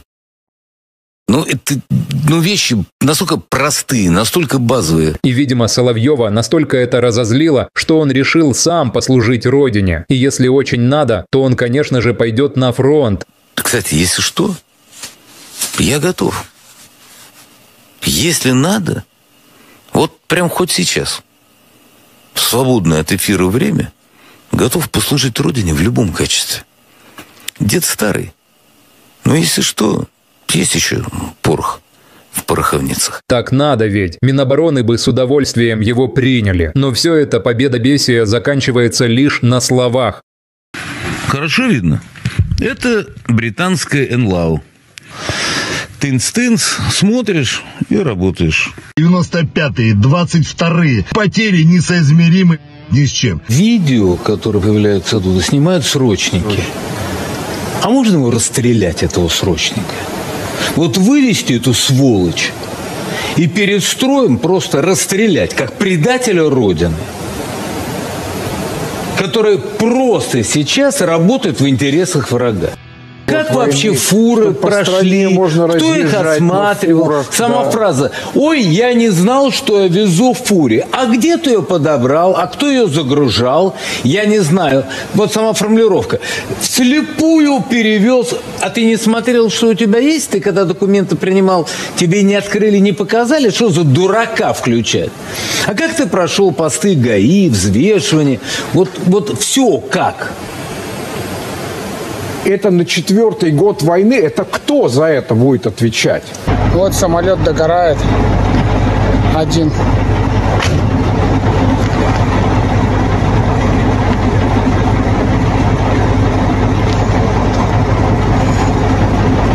И таких еще 7 штук. Сейчас водой заправлюсь, поеду еще один самолет дотушивать. Марк Хертлинг, бывший американский военный с почти полумиллионной аудиторией. Координированная и синхронизированная атака, которая, судя по всему, уничтожила значительную часть российского авиапарка, базировавшегося в более чем 4000 километров от линии фронта, демонстрирует: у Украины бесспорно много козырей в рукаве. США должны немедленно ускорить принятие законопроекта Блументаля Грэма и вернуться к полной поддержке Украины. Получился, в общем, такой вот Перл-Харбор на самом деле. Результат достаточно позорный. Работает враг артистично очень, действительно, так сказать, посмотрите. Да ведь враг бьет не только по престижу. Он вызывает деморализацию, замешательства. Республиканец Дон Бейкон. Путин посеял ветер, теперь жнет бурю. Рубен Брекельманс, министр обороны Нидерландов. Украина неоднократно удивляла нас за последние 3 года. Вот несколько примеров. Потопление Москвы 2022 года, Курск 2024 года и теперь атака дронами на российские бомбардировщики. Давайте будем продолжать поддержку. Можно не сомневаться, Украина еще не раз нас удивит. Нас продают, предают. Нам показали, что мы беспомощны. Брайан Красенштайн, политический комментатор с почти миллионной аудиторией. Украина только что совершила одну из самых дерзких атак в современной военной истории. Это потрясающий пример тайной военной изобретательности. Украина нанесла удар по 41 российскому бомбардировщику на 4 разных авиабазах, некоторые из которых расположены на расстоянии до 4400 километров от границ Украины. Последствия колоссальные. Операция в такой глубинке в тылу врага с использованием мобильных замаскированных платформ еще никогда не проводилась, не в таком масштабе и не с таким эффектом.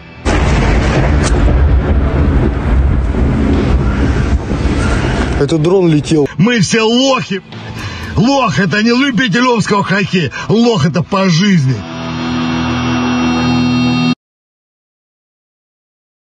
Российский политолог Георгий Бовт признал, что Россия не сможет достичь своих целей, ведь на поле боя явных изменений нет, и никто не примет их условия на переговорах. Результат невозможен на сегодня. Ну, что пыжиться-то? Еще изображать какое-то, так сказать, серьезное выражение лица и делать вид, что вот-вот этот результат будет достигнут. Он невозможен, потому что переговорные позиции сторон непримиримы, они несовместимы, и нет пока никаких перспектив для того, чтобы найти там какой-то компромисс. Ни одна из сторон не хочет идти ни на какие уступки. Ведущий Иван Панкин опасается, что после операции «Паутина» украинское военное руководство уж больно осмелело. И приходят заявления, что эта операция была далеко не последней, и Россию ждут еще более страшные удары в самых разных и неожиданных для нее местах. как-то осмелели после этого украинские официальные лица, причем на уровне Зеленского. Он говорит, что они где-то в нескольких шагах от победы над Россией. Это первый момент. И, вы знаете, довольно тревожно, на мой взгляд, заявление сделал и глава террористического объединения СБУ Малюк, террорист-экстремист. Тоже важно это проговорить, куда же без этого.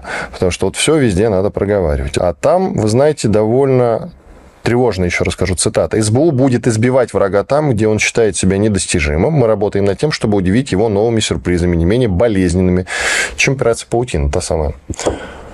Говорит ли это о том, что они еще раз попытаются что-то такое провернуть, несмотря на то, что Штаты, очевидно, сказали им, что так делать нехорошо? На что Бофт ответил, что их главное преимущество в виде огромной территории теперь стало их главным недостатком, ведь ее просто невозможно прикрыть средствами ПВО. Проблема в том, что современная война выявила одно неприятное обстоятельство. Наша территория огромная, которая в течение многих веков была главным стратегическим преимуществом России, стала главным ее стратегическим недостатком. Потому что ее всю нельзя прикрыть средствами ПВО, как выяснилось. Бофт добавил, что Украина нашла дешевый и более эффективный способ нанесения ударов по противнику, из-за чего они несут огромные убытки в самых разных сферах. Ведь в отличие от средств защиты, дроны производятся за несколько сотен долларов, и никто в России не знает, что с этим делать. Более того, эти средства ПВО, средства защиты гораздо дороже, чем средства нападения. Дроны, которые стоят там несколько сотен долларов каждый, а при достаточно массированной западной помощи их можно наклепать и сотнями посылать каждый день по разным объектам инфраструктурным, мирным, гражданским, военным, всяким. И вот эта проблема, она не решена. Как мы видим, практически никак не решена. Удары, которые начались, на минуточку, всего лишь в 23 году, прилетел первый дрон на Кремль, с тех пор эти удары только наращиваются. И эта проблема до сих пор не решена. Более того, я уверен, что ее не решите созданием никакой буферной зоны, потому что эту буферную зону надо будет создавать до Польши, до границы Польши, с Венгрией там, и так далее. Поэтому отсюда вот эта вот уверенность украинского руководства в том, что они нащупали тот метод ведения войны, который для них достаточно дешев, а для нас достаточно болезненный.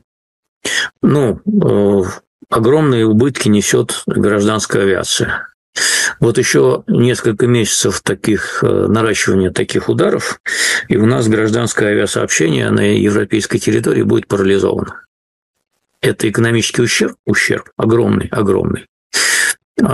Если продолжить бить по НПЗ, соответственно, тот же эффект. Это все большие экономические издержки, большие экономические потери. И военного средства против этих дронов пока не найдено. В идеале, конечно, Израиль мог накрыть свою маленькую страну этим самым железным куполом, который и то пропускает удары. А там насыщенность гораздо больше. Соответственно, прикрыть всю территорию России каким-то лазерным оружием – это задача достаточно отдаленного будущего и очень дорогостоящая. Но мне тоже не нравится, что к нам вглубь прилетают. И я жду, когда мы наконец примем системное решение. Потому что я задам простой вопрос. А кто отвечает за ПВО внутри страны? И мы не найдем на него ответа. Хорошо, а если у нас средства ПВО упадет на какой-нибудь жилой дом, кто за это будет отвечать? У нас закон это описывает, позволяет.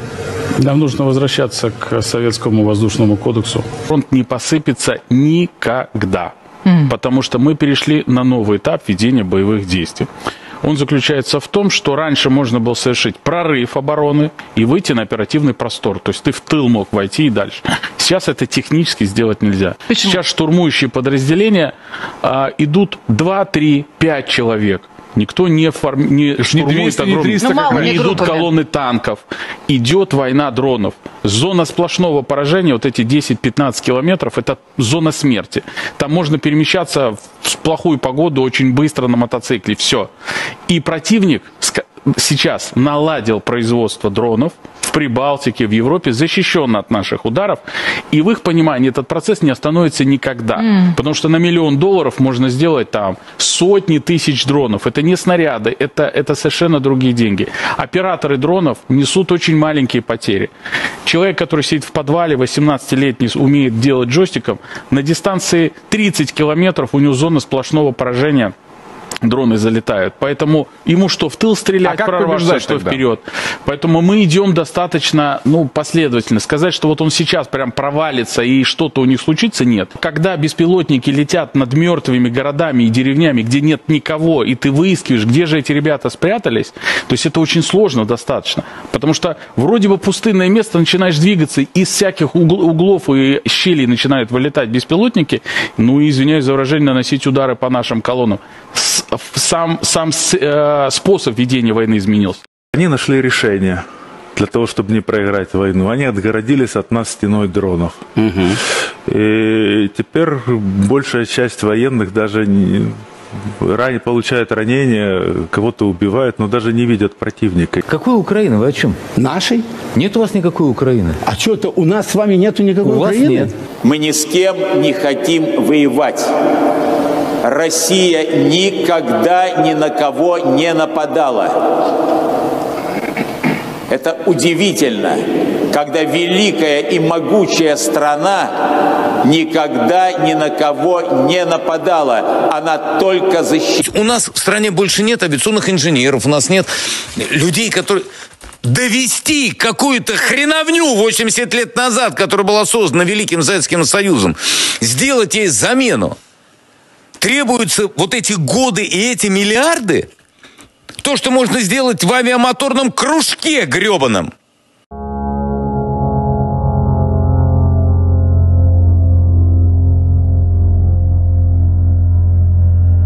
Откровенно говоря, дефицит и нечем, особо крыть, в общем-то. Начала нарастать дыра, связанная со снижением дохода. Даже на кремлевском радио уже открыто признают, что санкции все же работают. Ситуация в экономике стремительно ухудшается, цены на нефть падают, а деньги уходят на войну, которая не приносит результатов. Они признают, что денег в бюджете все меньше, и где их брать никто не знает. Консультант по экономике и технологиям Петр Заборцев признал в прямом эфире, что в бюджете образовалась дыра, которая связана с падением доходов. И одна из главных проблем России – это снижение цен на нефть.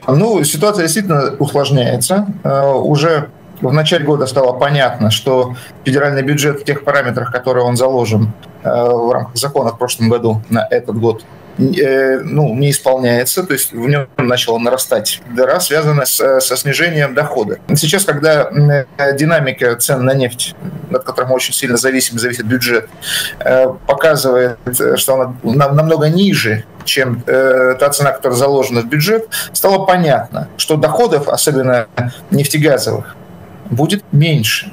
И меньше в текущем корректировке практически на четверть. Меньше этих доходов ожидается в этом году. То есть теперь из-за нехватки денег в бюджете в стране происходит сокращение расходов на все сферы жизни, которые даже не связаны с войной. Но на так называемую СВО правительство России сокращать расходы не планирует. То есть теперь вместо развития промышленности, образования и в целом благосостояния страны бюджет уходит на разрушение Украины и могилизацию собственного населения. В целом, я еще раз говорю, ситуация усложняется. Действительно, конъюнктура внешне не располагает.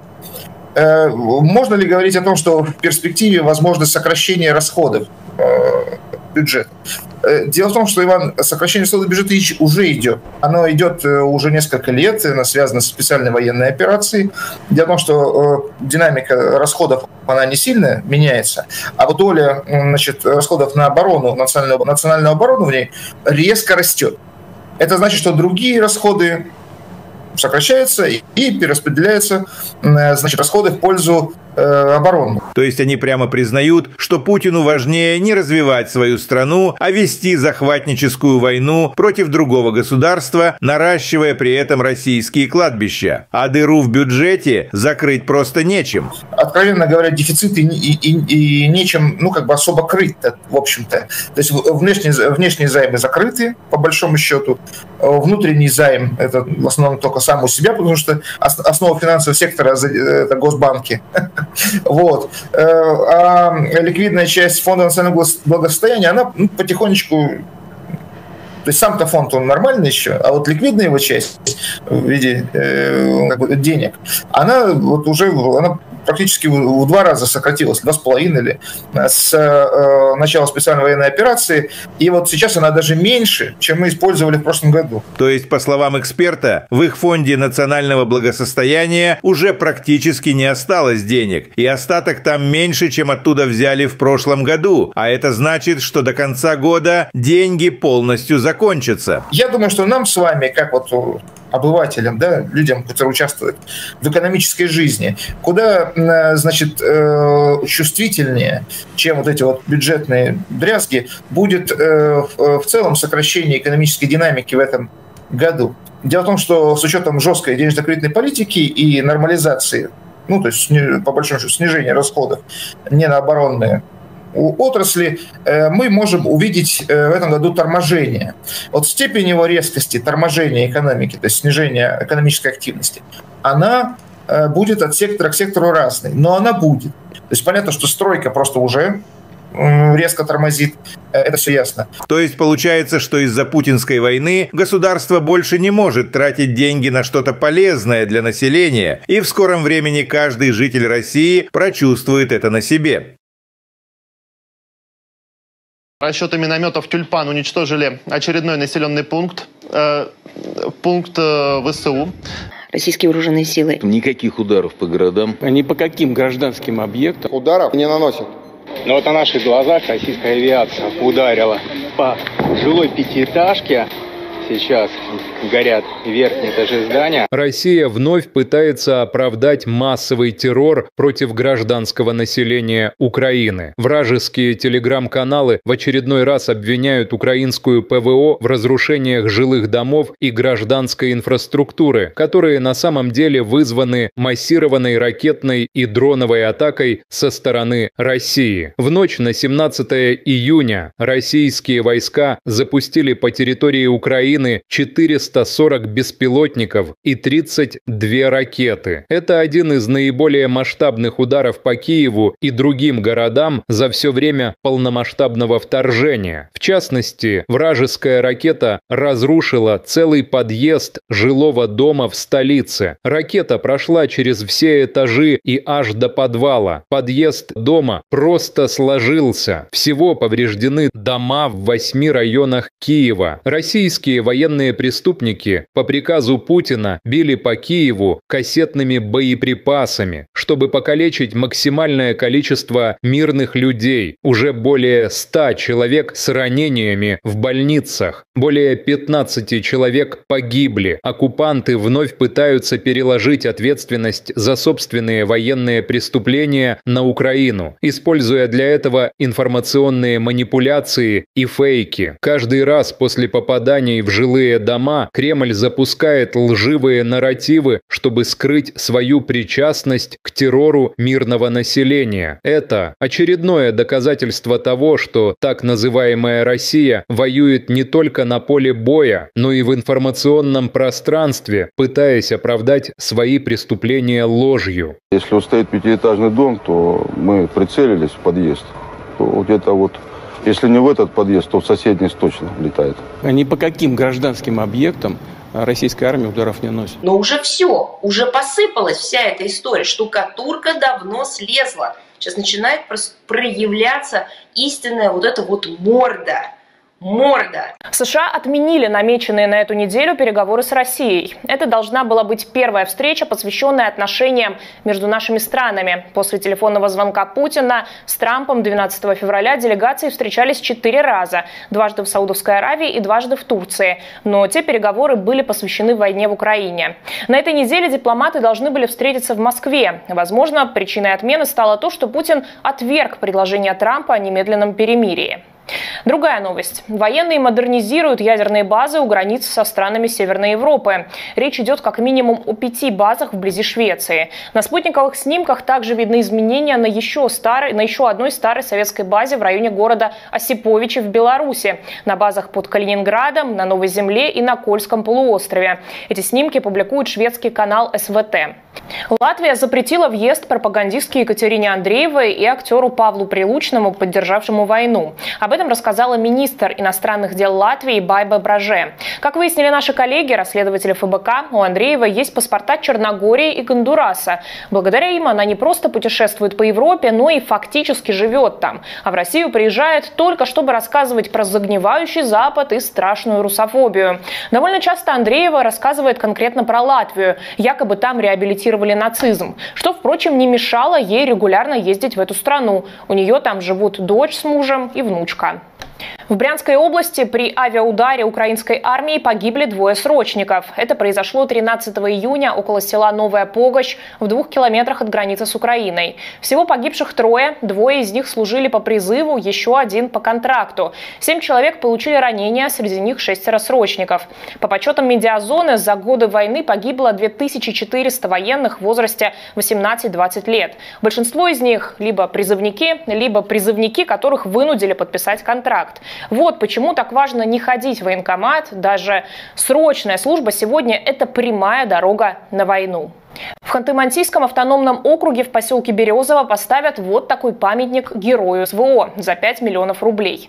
Фигура около 2 метров из стеклопластика смотрит вперед с серьезным выражением лица. Это описание из технического задания. Поселок удаленный находится в 300 километрах от Салихарда. Там живут примерно 6500 человек. При этом туда не ведет ни одна дорога. Добраться можно с помощью авиации, водного транспорта или по зимнику. Местные жители уже 13 лет просят проложить дорогу, но денег на это, как обычно, нет. Но есть на такие статуи. В Белгородской области на Авито появились объявления о продаже систем радиоэлектронной борьбы с дронами. Причем это системы, которые раздали муниципалитетам для защиты жителей. Об этом рассказал губернатор Гладков. Желание заработать тогда, когда крайне тяжело всем, и думают, что некоторые отдельные люди думают, что контроль ослабевает в период напряжения ситуации. Я хотел бы до конца здесь разобраться. Номер серийный у нас есть. То, что выставлено было на Авито, мы это видим. Вот, мне нужно визуальное подтверждение всех единиц, где они находятся. Белгородские власти потратили около миллиарда рублей на систему защиты от беспилотников. И теперь стало понятно, почему они не справляются со своей задачей. Их просто воруют и продают. В Сочи бушует шторм с ливнями и градом. Непогода началась еще вчера. Затопило несколько районов города, реки вышли из берегов, а в горах выпал снег. Упавшие деревья повредили электрические сети, так что многие дома остались без света. Вода залила подвалы и парковки. Все городские пляжи закрыты для посещения. Городские службы перешли на усиленный круглосуточный режим работы. По прогнозам синоптиков, такая погода продлится до завтрашнего дня. Посмотрите видео от местных жителей. Река Ира вышла из берегов. Ира, смотри, тихо, бревно. Бревно, да, сейчас объедем. Тихо, тихо. Ирка сбушевалась, блин. Новость из Москвы. Суперджет авиакомпании «Азимут» при взлете потерял капот правого двигателя. Самолет летел из Внуково в Батуми, и при взлете у него оторвало несколько деталей. Двигатель оказался частично оголен. Экипажу об этом сообщил авиадиспетчер, и пилот принял решение вернуться в аэропорт. Самолет около часа кружил в зоне ожидания, чтобы выработать топливо, а потом благополучно приземлился. К счастью, никто не пострадал. Фрагменты капота нашли на взлетной полосе. Это уже не первый подобный инцидент суперджетами этой авиакомпании. 2 года назад при вылете из Минеральных вод у другого самолета оторвались створки левого двигателя. Ну и вообще, после начала войны и санкций российские суперджеты часто попадают в новости из-за технических проблем. В 2024 году журналисты зафиксировали 102... Как могут спокойно ходить по земле русские люди, которые опозорили великую авиационную индустрию?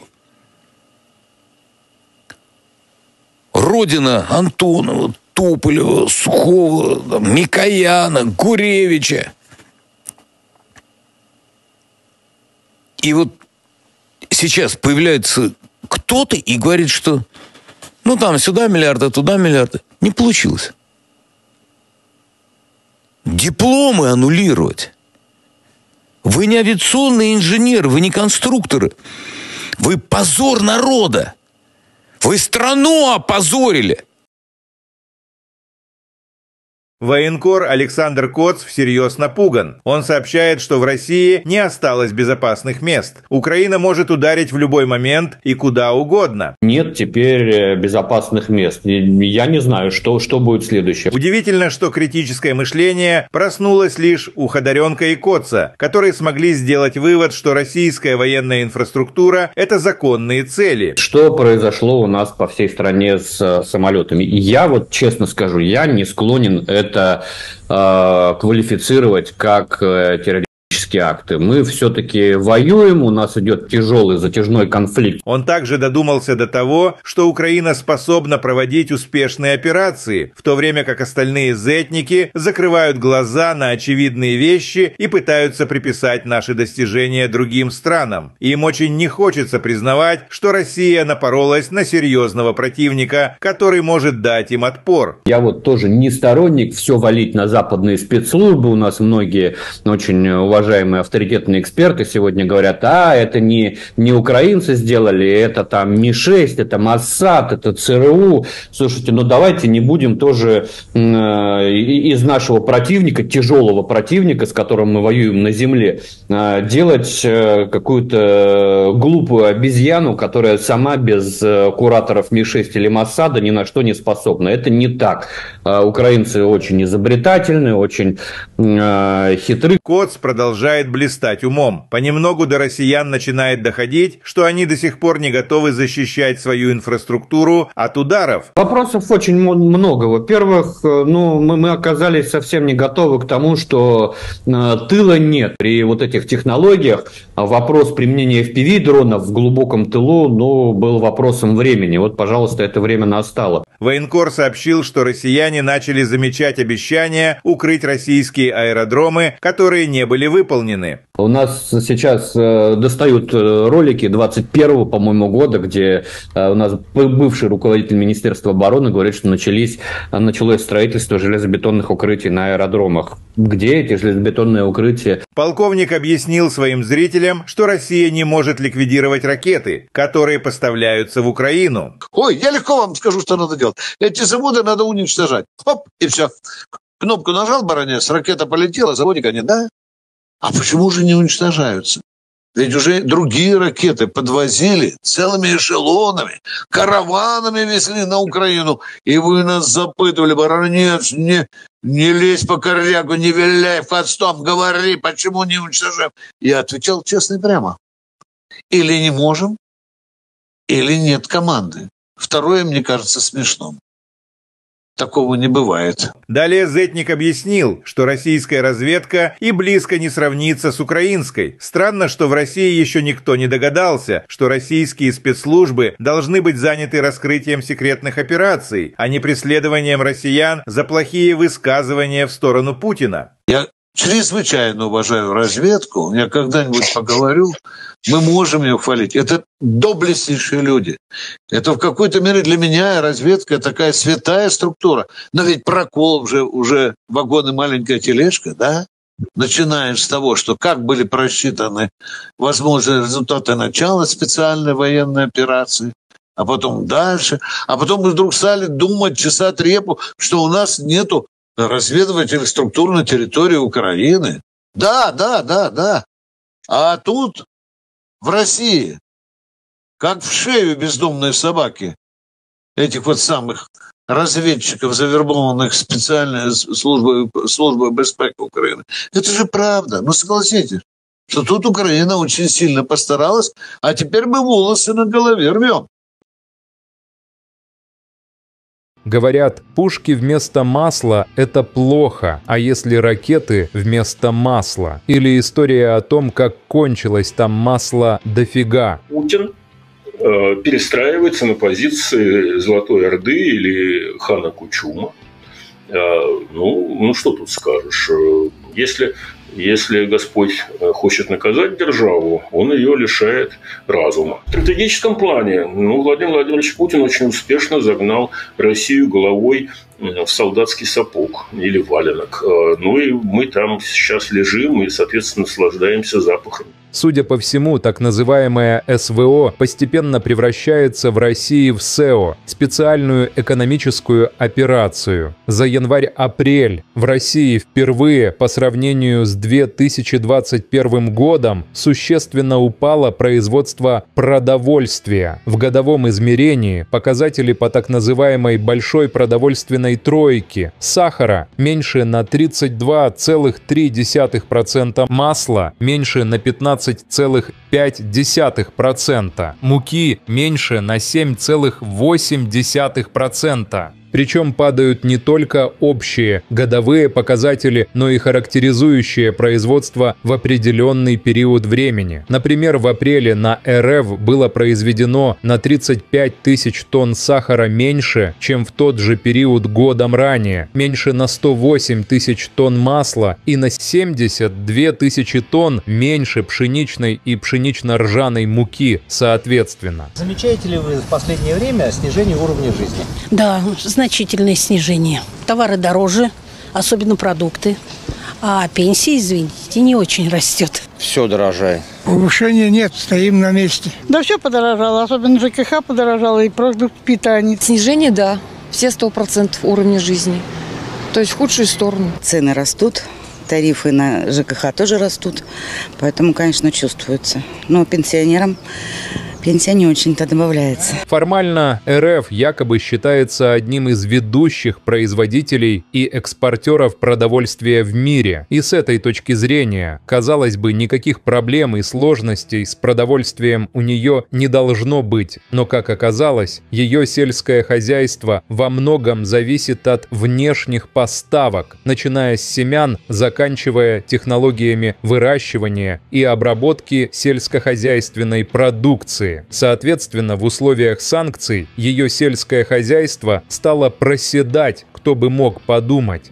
К этому добавились неурожаи определенных культур, это еще понятно, а также своеобразная, другими словами, жесткая кредитно-денежная политика тамошнего Центробанка в условиях перманентно растущих расходов на войну. Кредиты для сельхозпроизводителей, попросту говоря, стали недоступными, начали существенно усыхать или вообще прекращаться разнообразные программы поддержки села. Например, на сегодняшний день производство масла на РФ перестало быть прибыльным и сейчас шатается у так называемой точки рентабельности, уверенно пытаясь наклониться именно в сторону минуса. Нам рассказывали долгие годы, как Путин, Медведев, там, силовики с единороссами выгнали из России западные компании, концерны, значит, все эти там General Motors, там Hyundai, Honda, Mercedes, BMW, Caterpillar, все, что можно было, выгнали и спасли Россию от оккупации, там, от разбазаривания ресурсов. Вспомните, Путин еще в декабре на прямой линии рассказывал, что если бы он знал, что война будет длиться не 3 дня, а там 3 года, а пошел бы он этот шаг, и он сказал, что, конечно, бы пошел, потому что, скажем так, если бы не пошли на войну, то, соответственно, Россия бы там деградировала, утрачивала суверенитет и стала бы сырьевой колонией Запада. Вот теперь оказывается, что мы вот такую многоходовочку решили провернуть и обратно готовы, говорит, забирайте все, что хотите, все недра, только снимайте санкции, верните наши дворцы и замки, сделайте нас снова рукопожатными, чтобы нам не предъявляли за обнуление Конституции, там, узурпацию власти, фальсификацию выборов и политические репрессии. Как в деревне-то дела в целом обстоят? Что у вас, производство-то есть какие? Никакого нет. Раньше был колхоз, был все распадался, ничего нет. Российское сельское хозяйство на подъеме. Одноводца все уничтожили под корень. Колхоз «Дружба» был, карьер, ПМК завод был. 10 лет назад я была лучше обеспечена, чем сейчас. Рыбу перестала покупать. Очень мало рыбы покупаю, потому что невыносимо дорого. 10 лет было получше, сейчас еще хуже. С каждым годом все хуже и хуже. Мясо меньше покупаем. Ну, в основном так макарон только едим, да картошку. Теперь раньше как-то на цены не обращаешь внимания больно, а теперь смотришь на цены. И что характерно, это все я не придумываю самостоятельно, а так пишут сами россияне. В данном случае наш бывший соотечественник, а отныне полурусский эдакий Игорь Дмитриев, бывший депутат Одесского горсовета, цитирующий официальные цифры Росстата. Даже боюсь представить себе, что там делается неофициально, так сказать, в реальности. Россия наконец-то догнала и перегнала Америку. Цены на многие продукты в Москве оказались существенно выше, чем в Нью-Йорке. Просто сравните эти цифры. Разница составила десятки, а на некоторые продукты и сотни рублей. Что-то оказалось все-таки немного дешевле. Но инфляция в России в прошлом году составила почти 10%, а в США оказалась ниже 3%. Так что скоро и здесь Америку перегоним. При этом средняя зарплата в Москве составляет 136 тысяч рублей против 579 тысяч рублей в Нью-Йорке. Получается, что москвичи, зарабатывая в 4 с лишним раза меньше, чем нью-йоркцы, вынуждены на еду тратить гораздо больше. Для того, чтобы было хорошо 140 миллионов, нужно, чтобы война кончилась. Потому что война загоняет эти 140 миллионов в совершенно ужасающее будущее. И почти уже нельзя от этого будущего вернуться. Но вот тому, который называется президентом, как раз это все совершенно не так. Ему важно сохранить свою позицию, а для этого он готов пожертвовать интересами остальных 140 миллионов легко, просто без каких-либо напряжений. Поэтому да, с точки зрения российской экономики лучше, чтобы война прекратилась, чтобы солдаты не погибали, чтобы не тратились такие гигантские деньги на оружие. Но это как бы такая абстрактная конструкция. И эта тема никого на самом деле не интересует абсолютно.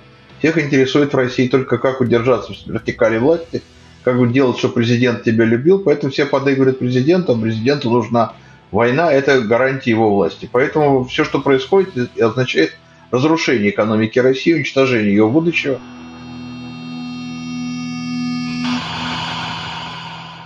В 80 лет летает Ан-2, а заменить его не могут. И в апреле 25 года с УЗГА подписан контракт на доработку опытных образцов. А проблемы с конструкцией устраняются. Директор Сибне Владимир Барсук подтвердил, что проект не замораживает, но сертификация может затянуться. Я надеюсь, все эти люди уже арестованы. Я просто надеюсь, что уже вовсю Минпромторг обратился к следственным органам. Я знаю господина Алиханова, очень профессиональный, очень жесткий, очень грамотный управленец. Я уверен, что он это не потерпит. Полковник Михаил Тимошенко открыто заявил: у России нет денег даже на восстановление городов, которые она сама же сравняла с землей. В качестве примера он привел Мариуполь, якобы восстановленный, но на деле лишь картинка для телевидения. Разбирая иллюзии Z-патриотов, Тимошенко делает вывод: все, к чему прикасается Россия, в итоге обращается в руины, будь то чужая территория или собственная страна. Экономисты подтверждают: Россия теряет колоссальные доходы от нефти и газа, а людям придется готовиться к тяжелым временам. Военблогер Максим Калашников заявляет прямо: все разговоры о том, что все идет по плану, ложь. Даже сторонники войны признают, Россия катится к краху. Об этом же говорит и Баглаев. В стране снижают зарплаты, а народ, как будто в спячке, продолжает твердить, что их все устраивает. Вот Мариуполь как? Вот Мариуполь, так посмотришь, прям картинка. А люди уже живут так же, как, допустим, в Казани. Нет еще пока. А почему мы не стали восстанавливать Азовсталь? Вопрос в воздухе. Значит, денег не хватило. И сил специализированных, которые восстанавливают подобные производства. Какой заводище-то был. Ну, а теперь посмотрим дальше. А если мы, допустим, вот действительно просунемся куда-нибудь вглубь, возьмем Харьков, Днепропетровск, Николаев, про Одессу не говорю, пока. Там восстанавливать ничего не надо. Какие деньжищи? Пупок не развяжется? Кто-нибудь задумывался об этом? Не-а. А это вопрос. Сейчас, когда динамика цен на нефть, от которой мы очень сильно зависит бюджет, показывает, что она намного ниже, чем та цена, которая заложена в бюджет, стало понятно, что доходов, особенно нефтегазовых, будет меньше.